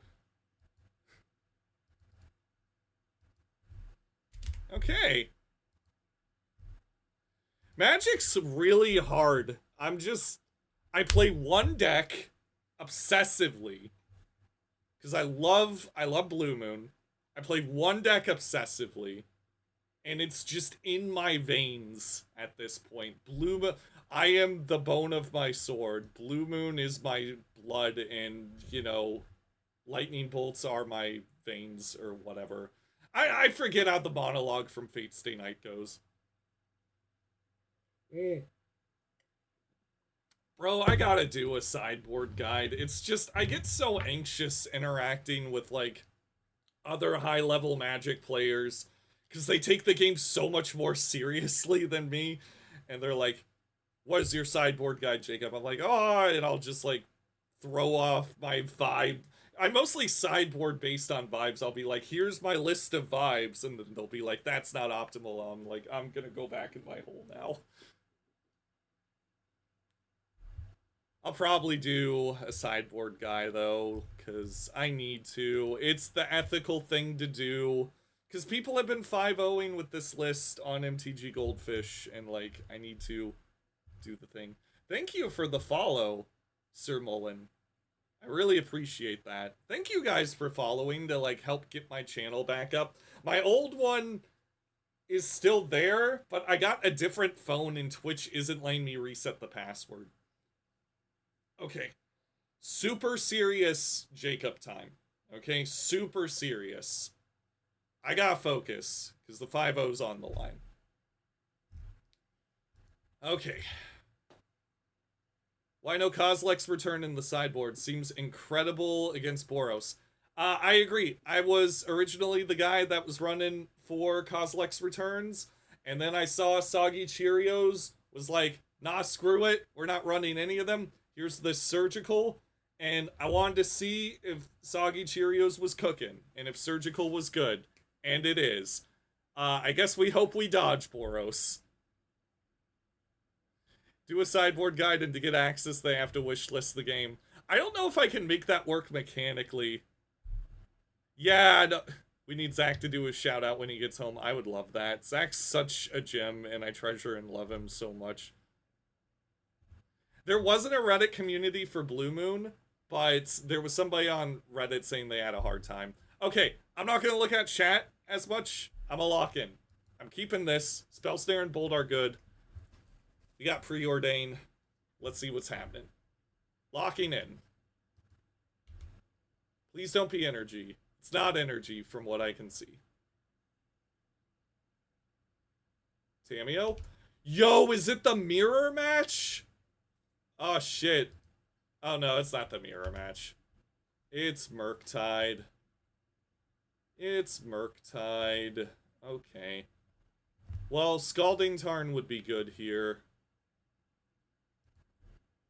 Vista, not so much, because now we can't hold up Counterspell mana. And they are gonna... If they're also 4-0, they're gonna sniff out that weakness. Right?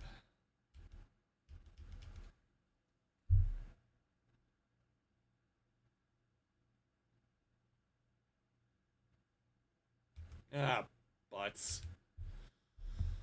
Okay, we need another bolt. Oh my gosh. I think we just wait for them to fetch, Because we have... Okay, here's my logic. Here's my logic. If they have Spell Pierce... If they have Spell Pierce... And we bolt preemptively, we lose to that whatever. If they fetch... Yeah, like right there, they need to have Force of Negation. Which they don't. And if they have Counterspell, and we wait for their turn, we have the Spell Snare to counter the Counterspell. Tamiyo cannot live. If Tamiyo lives, we are boned. Right?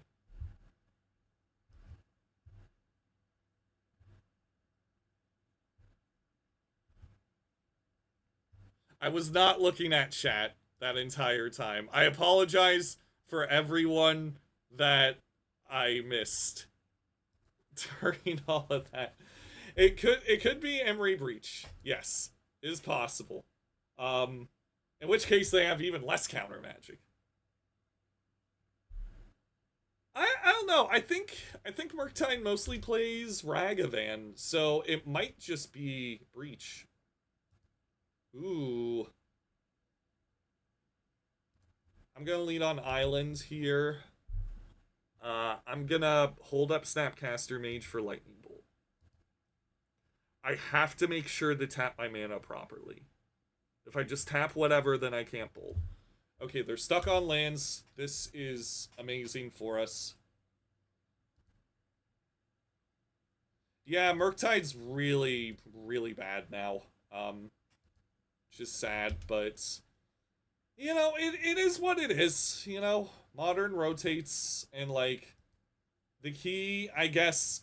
Because we can't control what Wizards of the Coast does... The key is to temper ourselves emotionally and take breaks from the game if the format's in a place we don't want it to be. That's what I've been doing for my mental health. And when Blue Moon Horizons came out, I'm like, fuck it, I'll get back in. But I used to be like really beat up about it, and then I'm like, you know, I can't control what WotC does. Just gonna roll with it.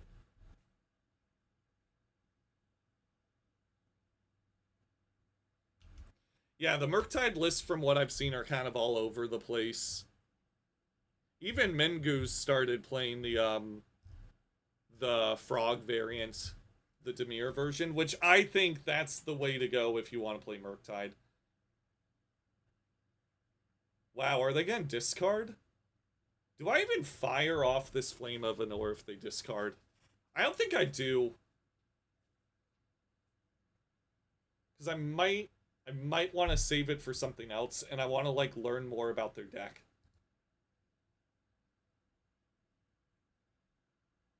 Like, we're already winning, and I don't want to have to, like... I don't want to lose to Spell... Okay, so they're Emery Breach. Good. Now we know!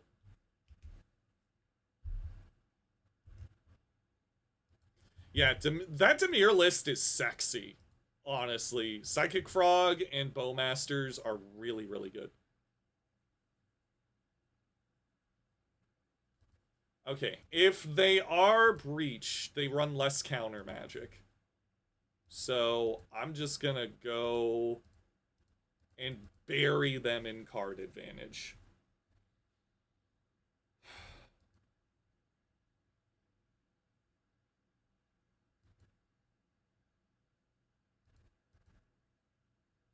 Actually, nah. I'm not letting them convert any counter magic that they have.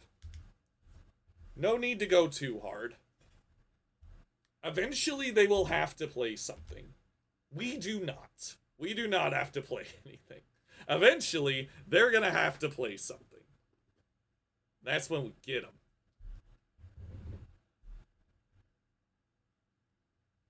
Thoracle. I don't care. Opponent, that's low quality bait.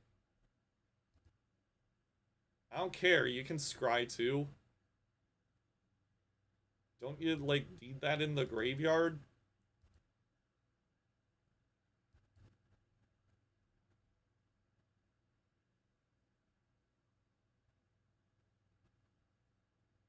Do I even Lightning Bolt this? I don't think I do. Just trying to.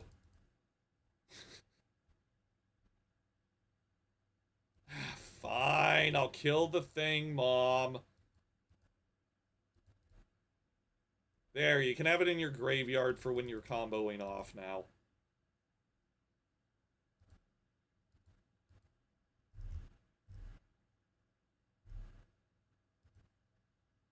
They're definitely playing Ragavan if it's Breach. Yeah, that's why I didn't want to bolt it, right?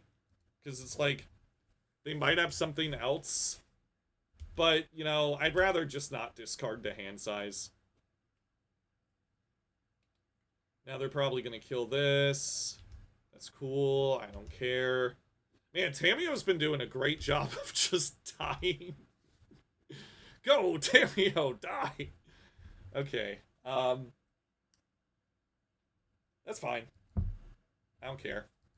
We can just bolt that. They're trying to, like get me to tap out so they can, like, resolve something really spooky. And it's like, you're gonna need better bait. We're gonna need a land, holy moly.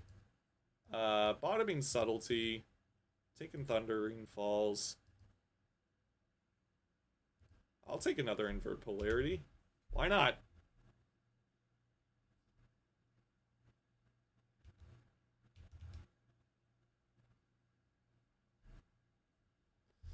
Soul Guide Lantern. Okay. Okay. Okay. Okay. Okay. That's good bait. That's actually good bait. Because I can't lightning bolt that. That is legitimately good bait. Is it effective? Is it gonna, like, do its job of getting me to, like, put the shields down? No, definitely not. But it's good bait.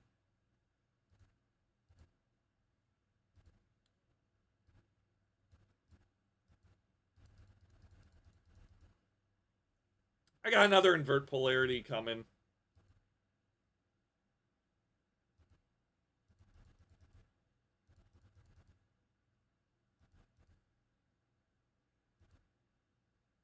Stop bullying this clearly nice person. I'm not bullying. I'm sure they're, like, a lovely human being. It's just that's not good bait, right? I am very scared of losing to my opponent's deck. They must bait me accordingly. They have to take me out to dinner before they bait me. They have to be a masturbator. I'm sorry. I wanted to make Hannah laugh, guys. I'm sorry. I had to do it. I had to. Okay, it's not my fault. If you were married to someone as corny as I am, maybe you are. Maybe you are married to someone as corny as I am, but this just becomes what your brain is after a while. You were just typing that? Awesome. Is this the kind of writing in my game? There is one character named Andy. She makes one joke like this during the game in an attempt to get their mutual friend Ashton to, like, come out of the house, but he's not home. So she just ends up yelling into public, like, I hope you're ambidextrous, otherwise you're never gonna be able to jerk it with a broken wrist. And, like, nobody responds because he's not home. So she just looks like a jackass yelling this on, like, the Florida sidewalk.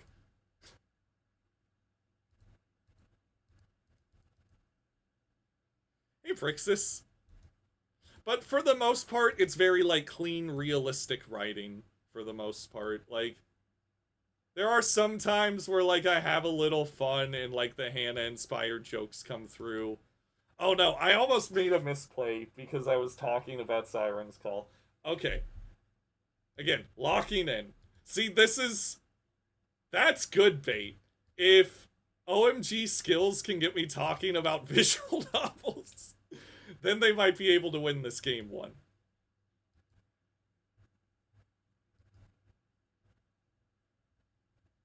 Oh, Andy's a girl. Andy's a girl. And typically her humor is just, think like What's a good way to describe her?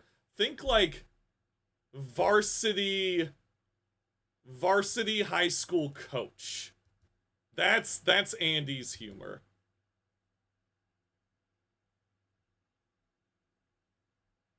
Okay, that's fine. I just wanted to kill the Urza saga.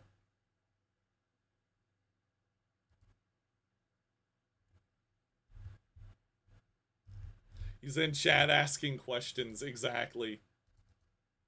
This might not end well if they got 2 underworld breaches. Okay.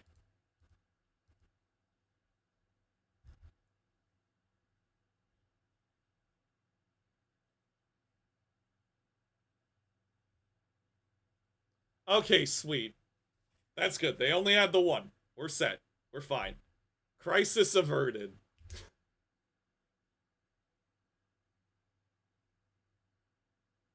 Girls can be Randy too. Yeah, I know, but you put which would give him the nickname R. Andy.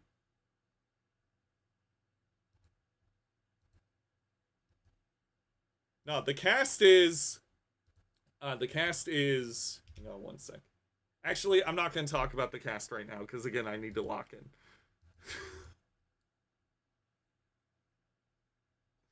Locking in. Locking in. Locking in. Locking in. Well, you locked it.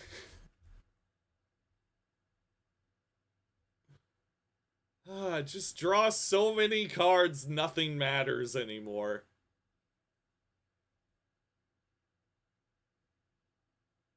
Flame of Anor. That's cool. Maybe I can draw 2 cards. Look, there's some people out there in the world that they have a hard time. No, come on, let me draw 2 more. I can stop anytime I want.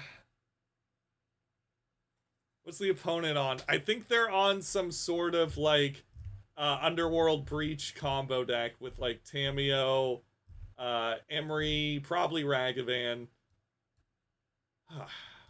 Feel like games 2 and 3 are gonna be a lot harder. I'm not good at playing black mana. I get scared when my life total's low. Okay. Okay. Let's focus. What do I know about Breach? I know they depend on the graveyard, and they run a bunch of annoying creatures. So I'm gonna bring in Surgicals, and I feel like Hearse is good against them. Dress Down will stop Urza Saga. Spute stops Tamiyo and Emery. Stern Scolding counters literally everything. That is a lot of stuff to bring in. Okay, Invert Polarity, no. No. There's not stuff I'm trying to steal. Harbinger, no. I would rather deal... Actually, 2. 2's fine. 2's fine. Because, like, I want to deal with Urza Saga. I feel like Harbinger's a good way to do that. I can't just depend on Dress Down. That is a way to lose to Urza Saga. Consign Thassa's Oracle trigger. Dude, if I'm consigning Thassa's Oracle triggers, I've already lost, right? I feel like I also want the Stern Scoldings and Spell Snares, though, just to, like, counter their really annoying stuff. Maybe not the Spell Snare. Maybe not the Spell Snare, because Spell Snare is good against, like, exactly Breach.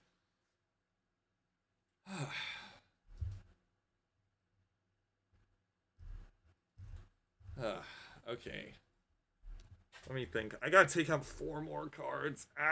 Okay, I'll take out 1 Tamiyo, because I'm not really being aggressive here. And, like, they can kill Tamiyo easily anyway. Leaving in all my Snapcaster Mages. Take out 2 Preordains. I don't want to take out a Flame of Anor.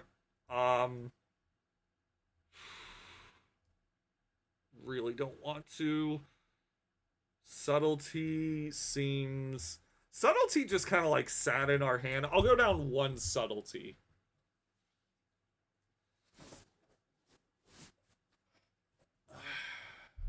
Sweet. And we have a Subtlety anyway.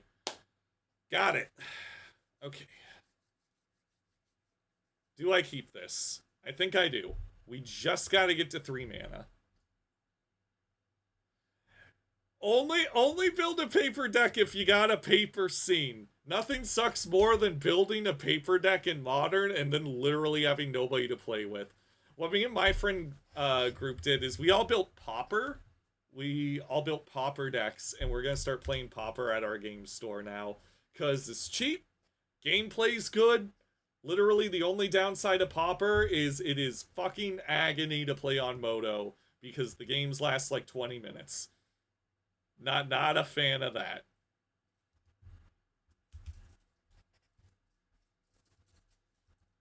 But this deck is good. Blue Moon's like literally the best it's ever been. It just annoys me how like MTG Goldfish and all the other pros with like no emotional attachments to like any deck call it Is It Wizards? And I'm like, I feel like the Cosmo meme yelling at Timmy, and it's like, his name is Blue Moon.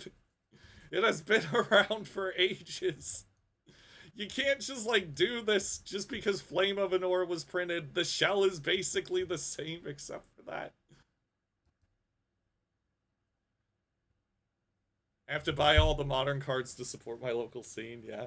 Paper scene at a neighboring town? Oh, okay. That's good. As long as you got a paper scene somewhere. I'm gonna bottom the bolt. I'm gonna bin the bolt. Okay.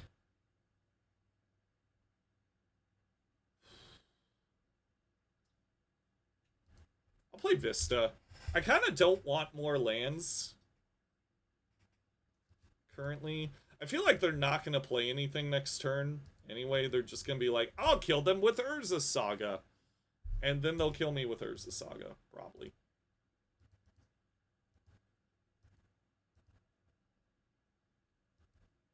Okay. Getting an island here.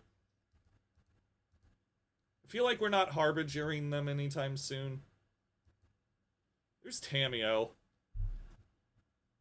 Now's probably the safest time to actually play Tamiyo, because they don't have Delirium online, right? They don't have Delirium online. They're going to want to spend next turn making a ton of constructs, right? So now is like the time to play her. Tamiyo's so much fun. I love her. She's like the best threat the deck's ever gotten. But even then, she still dies to removal, so as good of a threat as she is, it's not always a good idea. Let's see. Gonna kill this construct. Because we got Blocker for Ragavan, we got Dispute for Tamiyo and Emery. There's not really much I'm afraid of, but I don't want these constructs getting out of control, right? And I'd prefer to Flame of Anor, a construct draw to, than have to be like, kill both these guys. I love this. I was talking about this during the stream, like, before the stream started. There's, like, no hate for us. So people, like, play the graveyard hate, and this will be like, this will stop their 4 Snapcaster Mage deck. And it's like, well, it's, you know, slows us down a bit, but we only have 3 Snapcaster Mages. Ooh, that's rough. Yeah, that's definitely not ideal. Okay, Stern Scolding's not bad. I think we do need to kill this construct. Or maybe we just draw 2.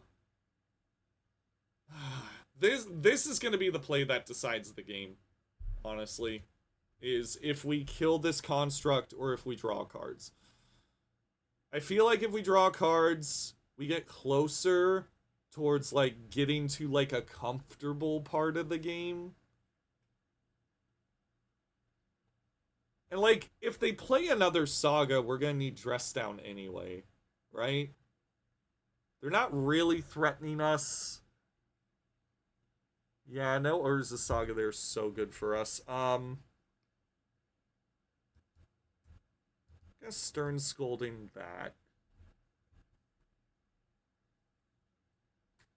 Hate for Us is a good mana base. Yeah, if our opponent isn't greedy, then that... I did run Ugin's Binding in the past. I forgot how good Subtlety is, so that's why that deck doesn't exist anymore. The deck felt really clean, except when my opponent grief scammed me. Wow, they're just going for that. Shit, dude. Man. Fine. Okay. This means we can't Flame of Anor. We can't let Emery resolve, because then they just draw Jamillion cards. At least now they probably have less counter magic.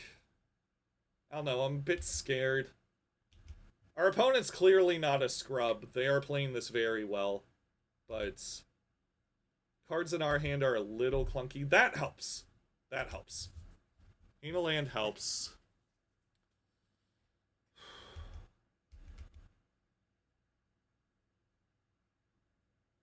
Grinding Station. Don't really care about that.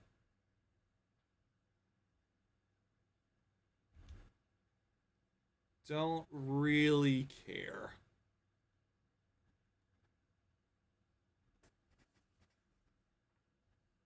They're testing the waters, right? They're like trying to suss out what we have. How much we care about our life total, things like that. Because they have bolts. It's not like we can just keep getting hit by this.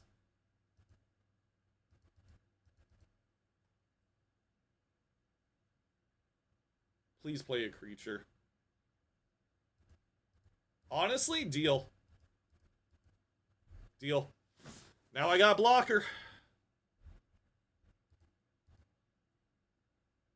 They probably put it on the bottom of their library. Yeah, they're going for the beatdown here. Tameo would be a great draw. Guys, we are just that good.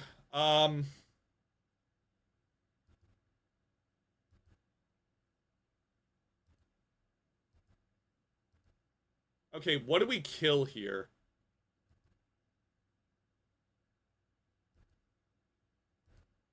Do we kill anything? Do we kill both things? I don't think we flip her. I don't think we flip here. I think we kill the construct and the grinding station. Right? Because if we wait, they've shown us counter magic. They've shown us counter magic. So there is a chance they just counter the Flame of Anor. And that gives them time to, like, draw into something. I think we can chill until end of turn. They kill us with a Breach. Do they kill us with Breach? They can bolt us twice. I don't think they kill us with Breach. Do they? They can Emery. Yeah, I don't think they kill us with Breach. Like, if they have a land... If they have a land, they can kill us with Breach. But, like, we can't stop Breach anyway, given what's in our hand. Right?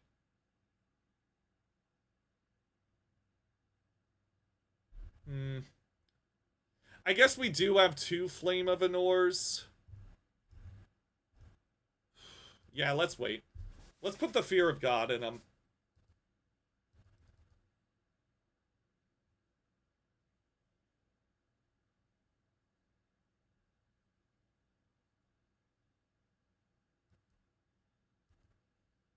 I think I do block here.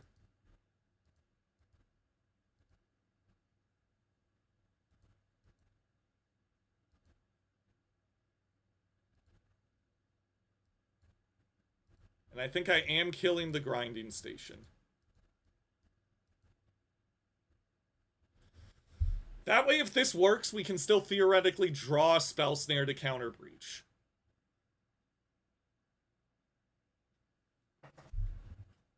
I might be playing a bit too cowardly here.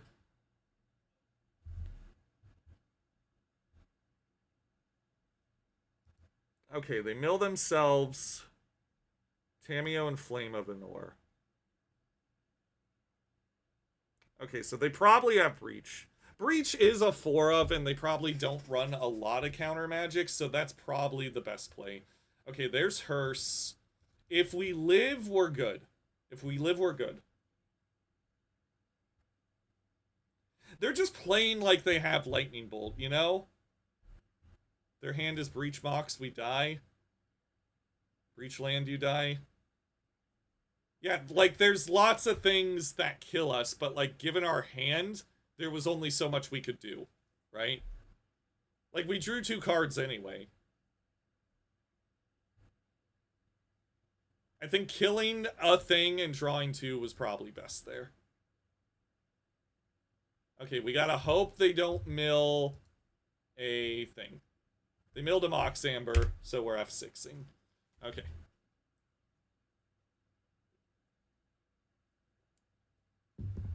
But they don't have Grinding Station. Okay, they can play Grinding Station. Yeah. Well, what can you do?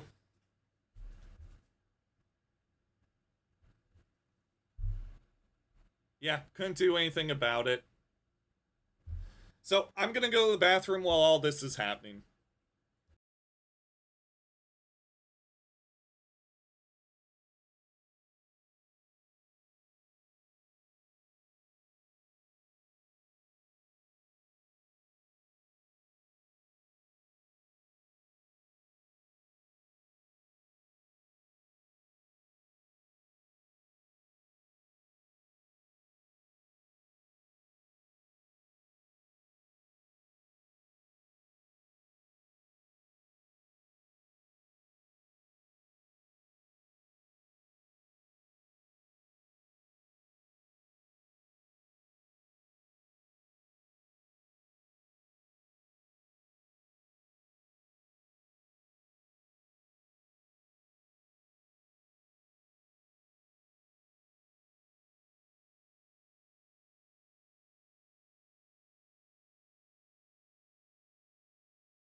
This at least gives me an opportunity to look at what their deck is. Okay, so they got Force of Negation, Kappa Cannoneer. Wait, can they actually... No, they got infinite blue mana. Okay.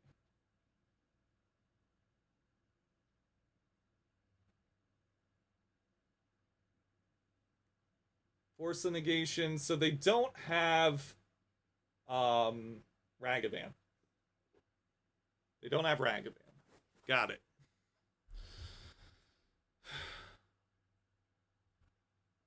We also have two. Oh! Hey, Kaya's here. Hello, Kaya.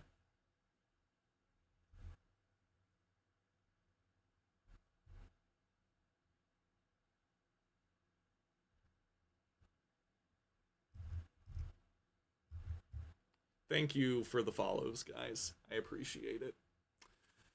Yeah, I guess we didn't have to attack with subtlety. We could have just blocked. We could have made them draw 2 with Flame of Anor as well. That's something that we could have done.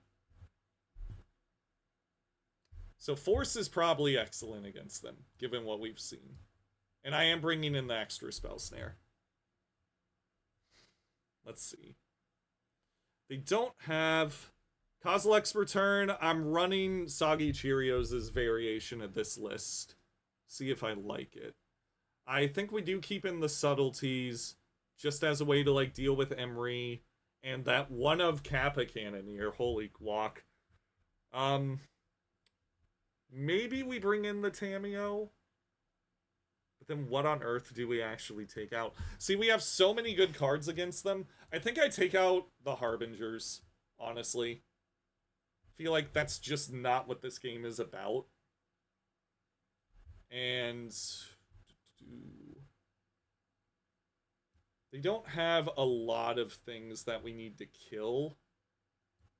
Like, they don't have a lot, and I feel like I'd rather have more threats.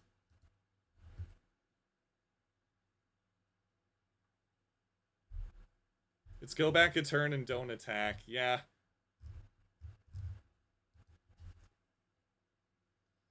Guess we could have not attacked.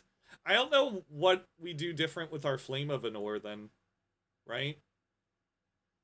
What do we do different with our Flame of Anor? Just like then we don't lose the double bolts, but do we make them draw 2 with Flame of Anor?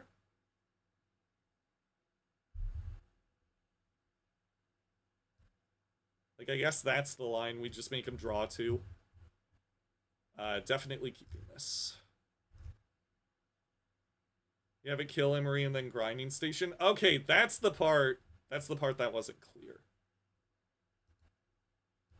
Yeah, that makes sense. That makes total sense.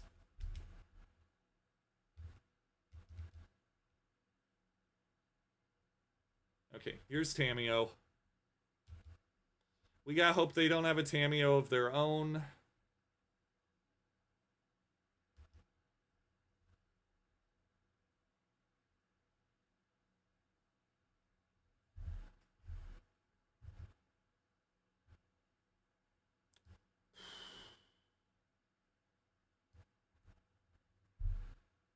Okay, there's Tameo. And they just get to flip her immediately next turn. That's so rough.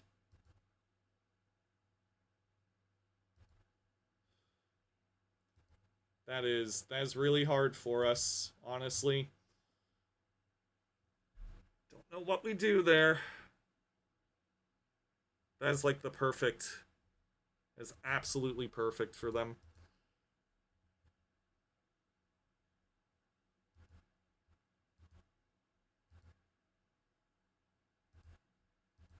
Because now we have to kill a Tameo, which is not impossible.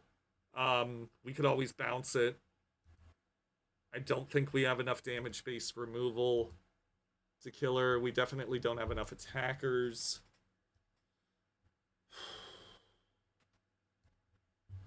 We'll figure it out, I guess. Yeah, I'm not looking at chat. Sorry, guys. I gotta focus on this. Because it is not going to be easy to actually win here. We have to hope that they don't... Oh, no, wait. Yeah, no, they just flip here, regardless. Because they got 2 baubles. They don't even attack. Then they're going to draw half their deck unless we can do something about this, like, right now. Which is not impossible, but very unlikely.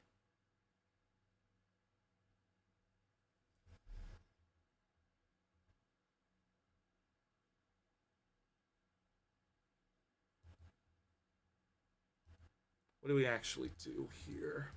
They're not minusing the Tameo at all. There's no reason for them to. They don't have good instants or sorceries.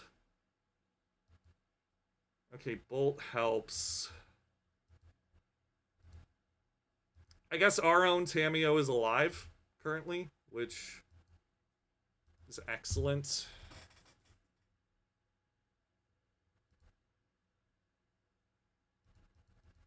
We just gotta play quickly. That's the thing. We gotta play quick, draw so many cards that we outvalue their Tamio and keep it in check.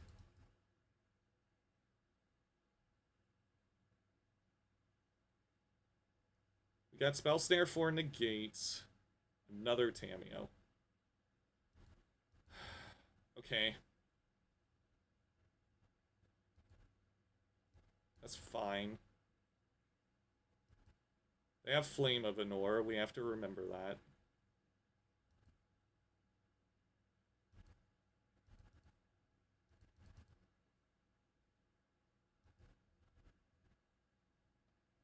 Screwed up thing is, like, we have to kill this Tamio, obviously, but now we also have to kill that one. I think this one's more of a priority. If we draw a Lightning Bolt, we just kill that one.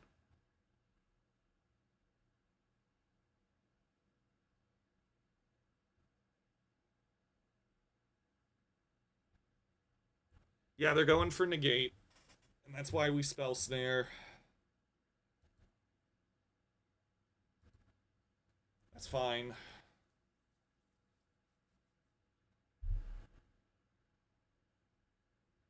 Mm-hmm.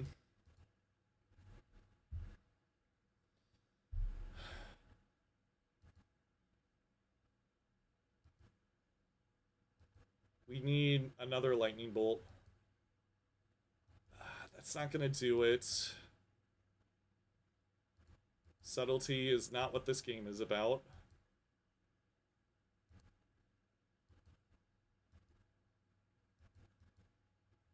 Mm-hmm.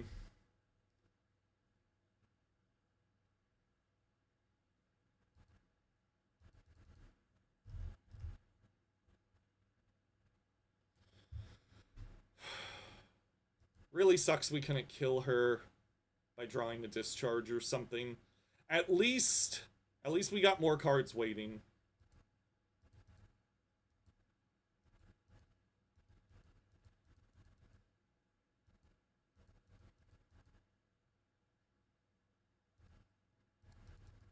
Like, we're wasting cards trying to kill the Tamio.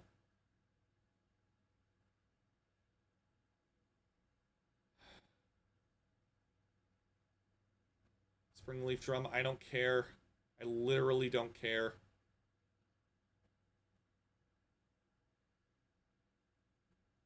Like, their card quality is worse on the whole than ours, I think. Thoracle? Let's see. Depends on what I draw.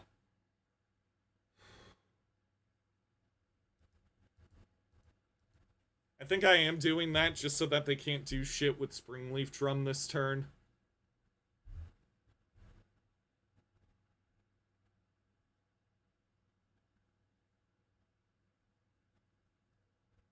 Yeah, I think I found it, guys. Yeah, their Tamio is scary, but they got, like, nothing worth pulling from the graveyard, right? They have, like, legit nothing worth pulling from the graveyard. Yeah, it'd be great if it said creature or planeswalker, but I think killing their Tamio and drawing two and flipping our own Tamio is good enough, right? Even if they draw half their deck, like, I think we'll still be okay. They're not gonna draw half their deck because we can keep rebuying our Lightning Bolts back to keep, like, their Tamio in check.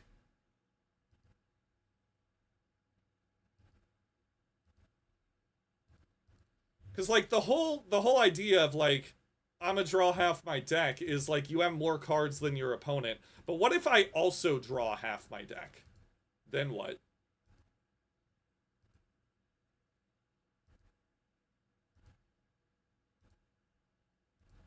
Okay. Let's hope they don't have force. If they do, we have counterspell.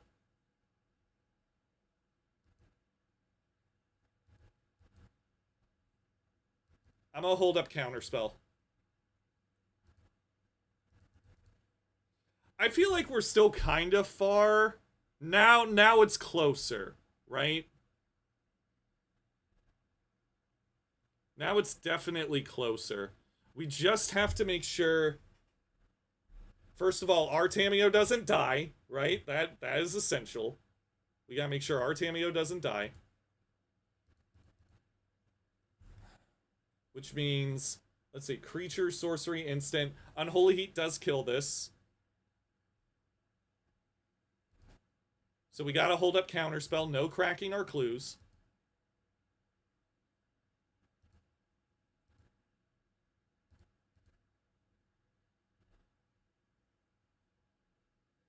Yeah, we got clock advantage too. Get lightning bolt back.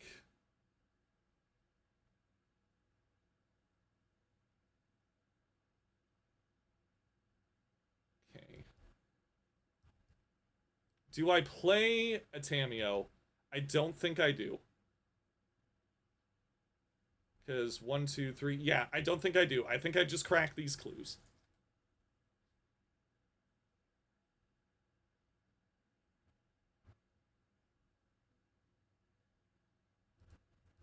I think I counter that.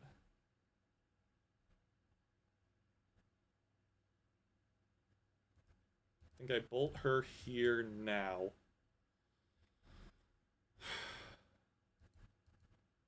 Because now if she upticks again, it's like not a factor.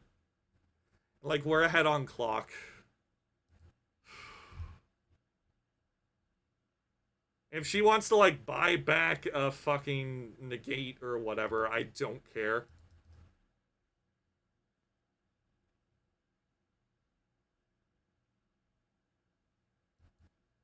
Okay.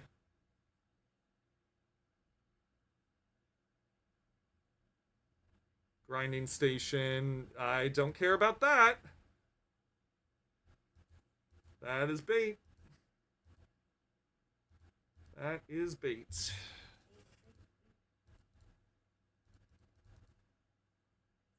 I would rather crack a clue. Feel like my opponent would rather crack a clue too. Like they're probably gonna crack a clue in response. Nope. Okay.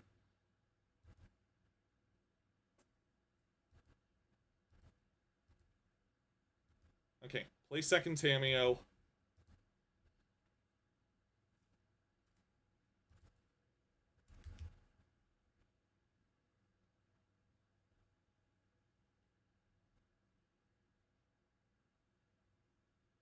Yeah, our card quality is just so much better than our opponent's. Counter that. I would have cracked a clue there, honestly. Like, you got these clues you're not using.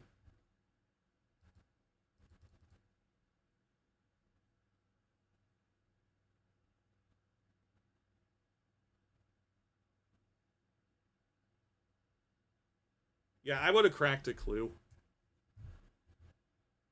Here you go. Yeah, now I feel like we're ahead. We drew really well, though, and that was a legitimately terrifying start.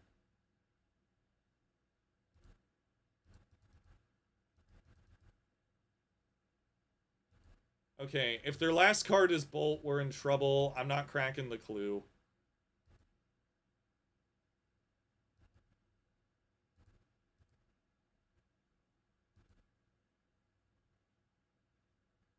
That was a weird thing, Moto.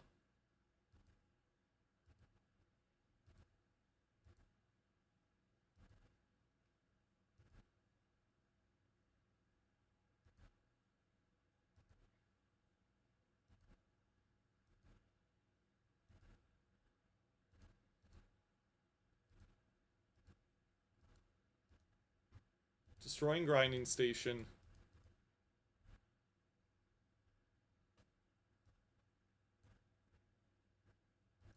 Uptick Tameo. Play that. Lightning Bolt this Tameo.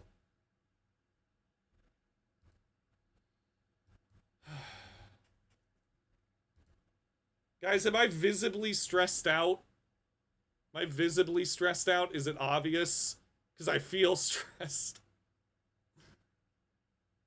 Mox Amber, I don't care. Preordain, I don't care. You're stuck playing one spell a turn. You can, like, use Tameo to rebuy counterspell, but, like, then you're not ulting your Tameo.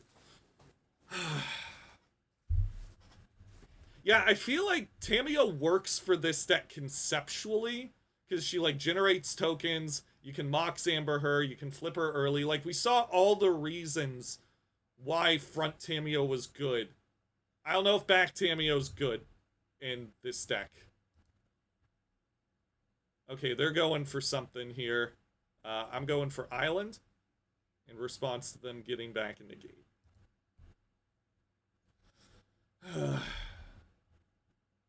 My hands are, like, shaking. I know it's just a league. This isn't even, like, a high-level event or anything like that, right? But I don't care. It's still stressful as hell.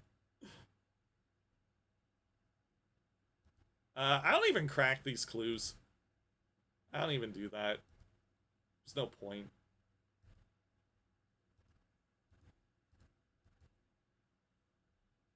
I'm visibly tryhard mode. Yeah. Okay. Now we're good. Oh shit, no, never mind. We have to win in 4 minutes. Then again, so do they.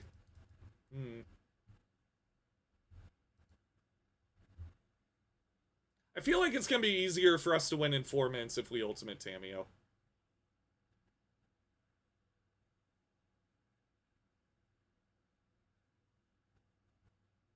This is the stupid turtle that Doom wakes so high on, right? What's its name? Kappa Cannoneer.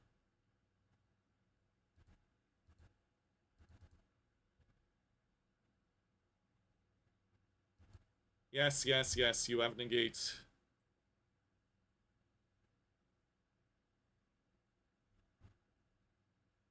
Okay. Spell snare the negate. Gotta make sure not to spell snare my own thing there. Okay.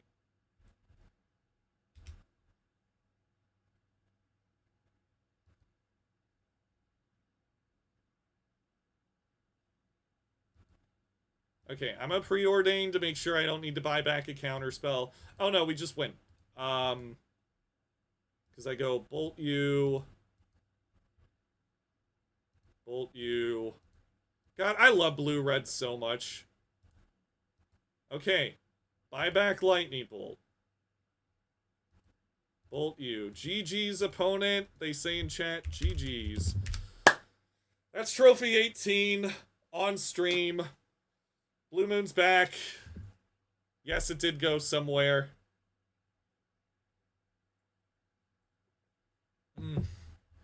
Thank you, Watsy, for printing so many good Tron cards so you felt the need to overcompensate for the hate. It worked. Thank you, Hannah. Alright, now I can look. Hello, everyone. We did it. Hey, guys, wishlist my visual novel, please, because I do well. Games. No. Game. There we go. Do that if you got a Steam account. Even if you're not planning on buy it. Even if you hate anime. I don't care. Please do it. It tells Steam that people give a shit about my game. Okay. Shilling over. Well, we're at the top of the leaderboard for like 5 seconds until Jarvis senses a disturbance in the force and goes back to, like, immediately steal the top spot from me. Steal. They earn it. I don't know. Yeah. Words. Holy shit. Surgical felt really good. That might just be because we only played against Energy once. Yeah, I mean, Kaya, you could do it. It's not like you don't have the skills. Kaya, you are straight up. When I play against you in the leagues, I psych myself out so much.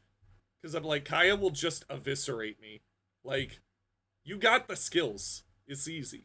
It's like literally everything else, right? Like it's time stuff. For me, it's time. Mostly like I just don't have the time between like game development, doing the job, Hannah stuff. It's just there's too much. What's Jarvis playing? That's a good question. I think midway through the season they were playing through the breach. Now I think it's energy. I don't know. It's cool MTG Goldfish tells us this stuff. It might be Gorio's.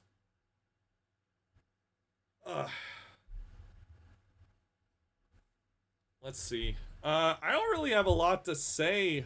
You guys know why Blue Moon's good now. Like, Harbinger's a fucked up magic card. It's Blood Moon, except we still get to play our spells that matter.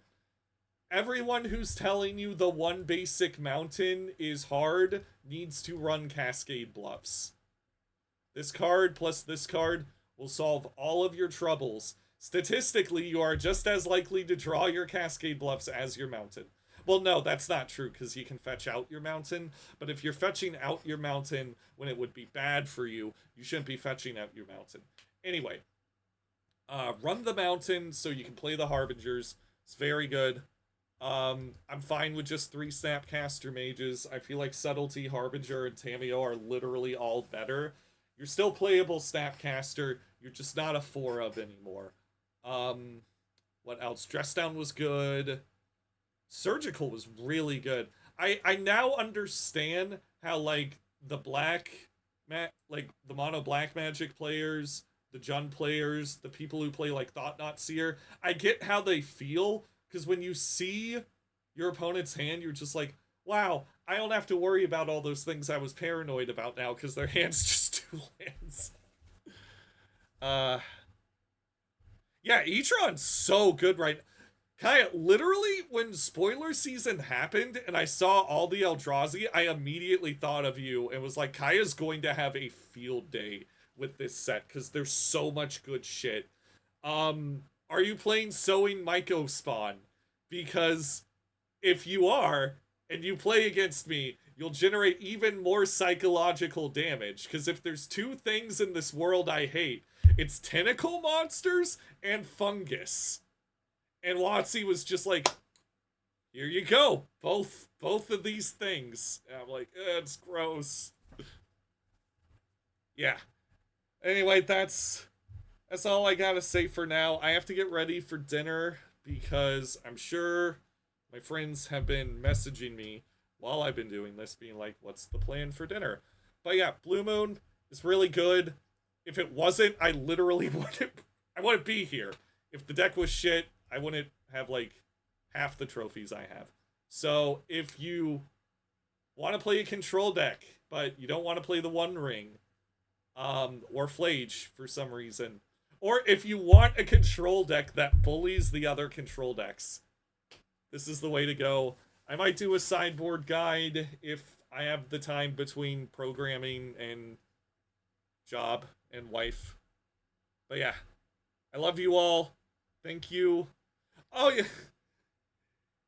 Yeah, rampant land destruction. No, like, the mechanics of Sowing Myco Spawn, that's fine. Tron, you do your thing. It's all good. Totally fair for Tron. I just hate the creature. That creature is, like, that creature's why I didn't play The Last of Us. Everyone was like, Jacob, you should play The Last of Us. The story's really good. And I'm like, okay, what's it about? It's like cordyceps. I'm like, fuck no. Fuck no. I'm good.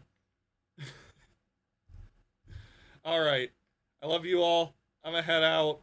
Treat yourself well. Happy Sunday. Stay cool.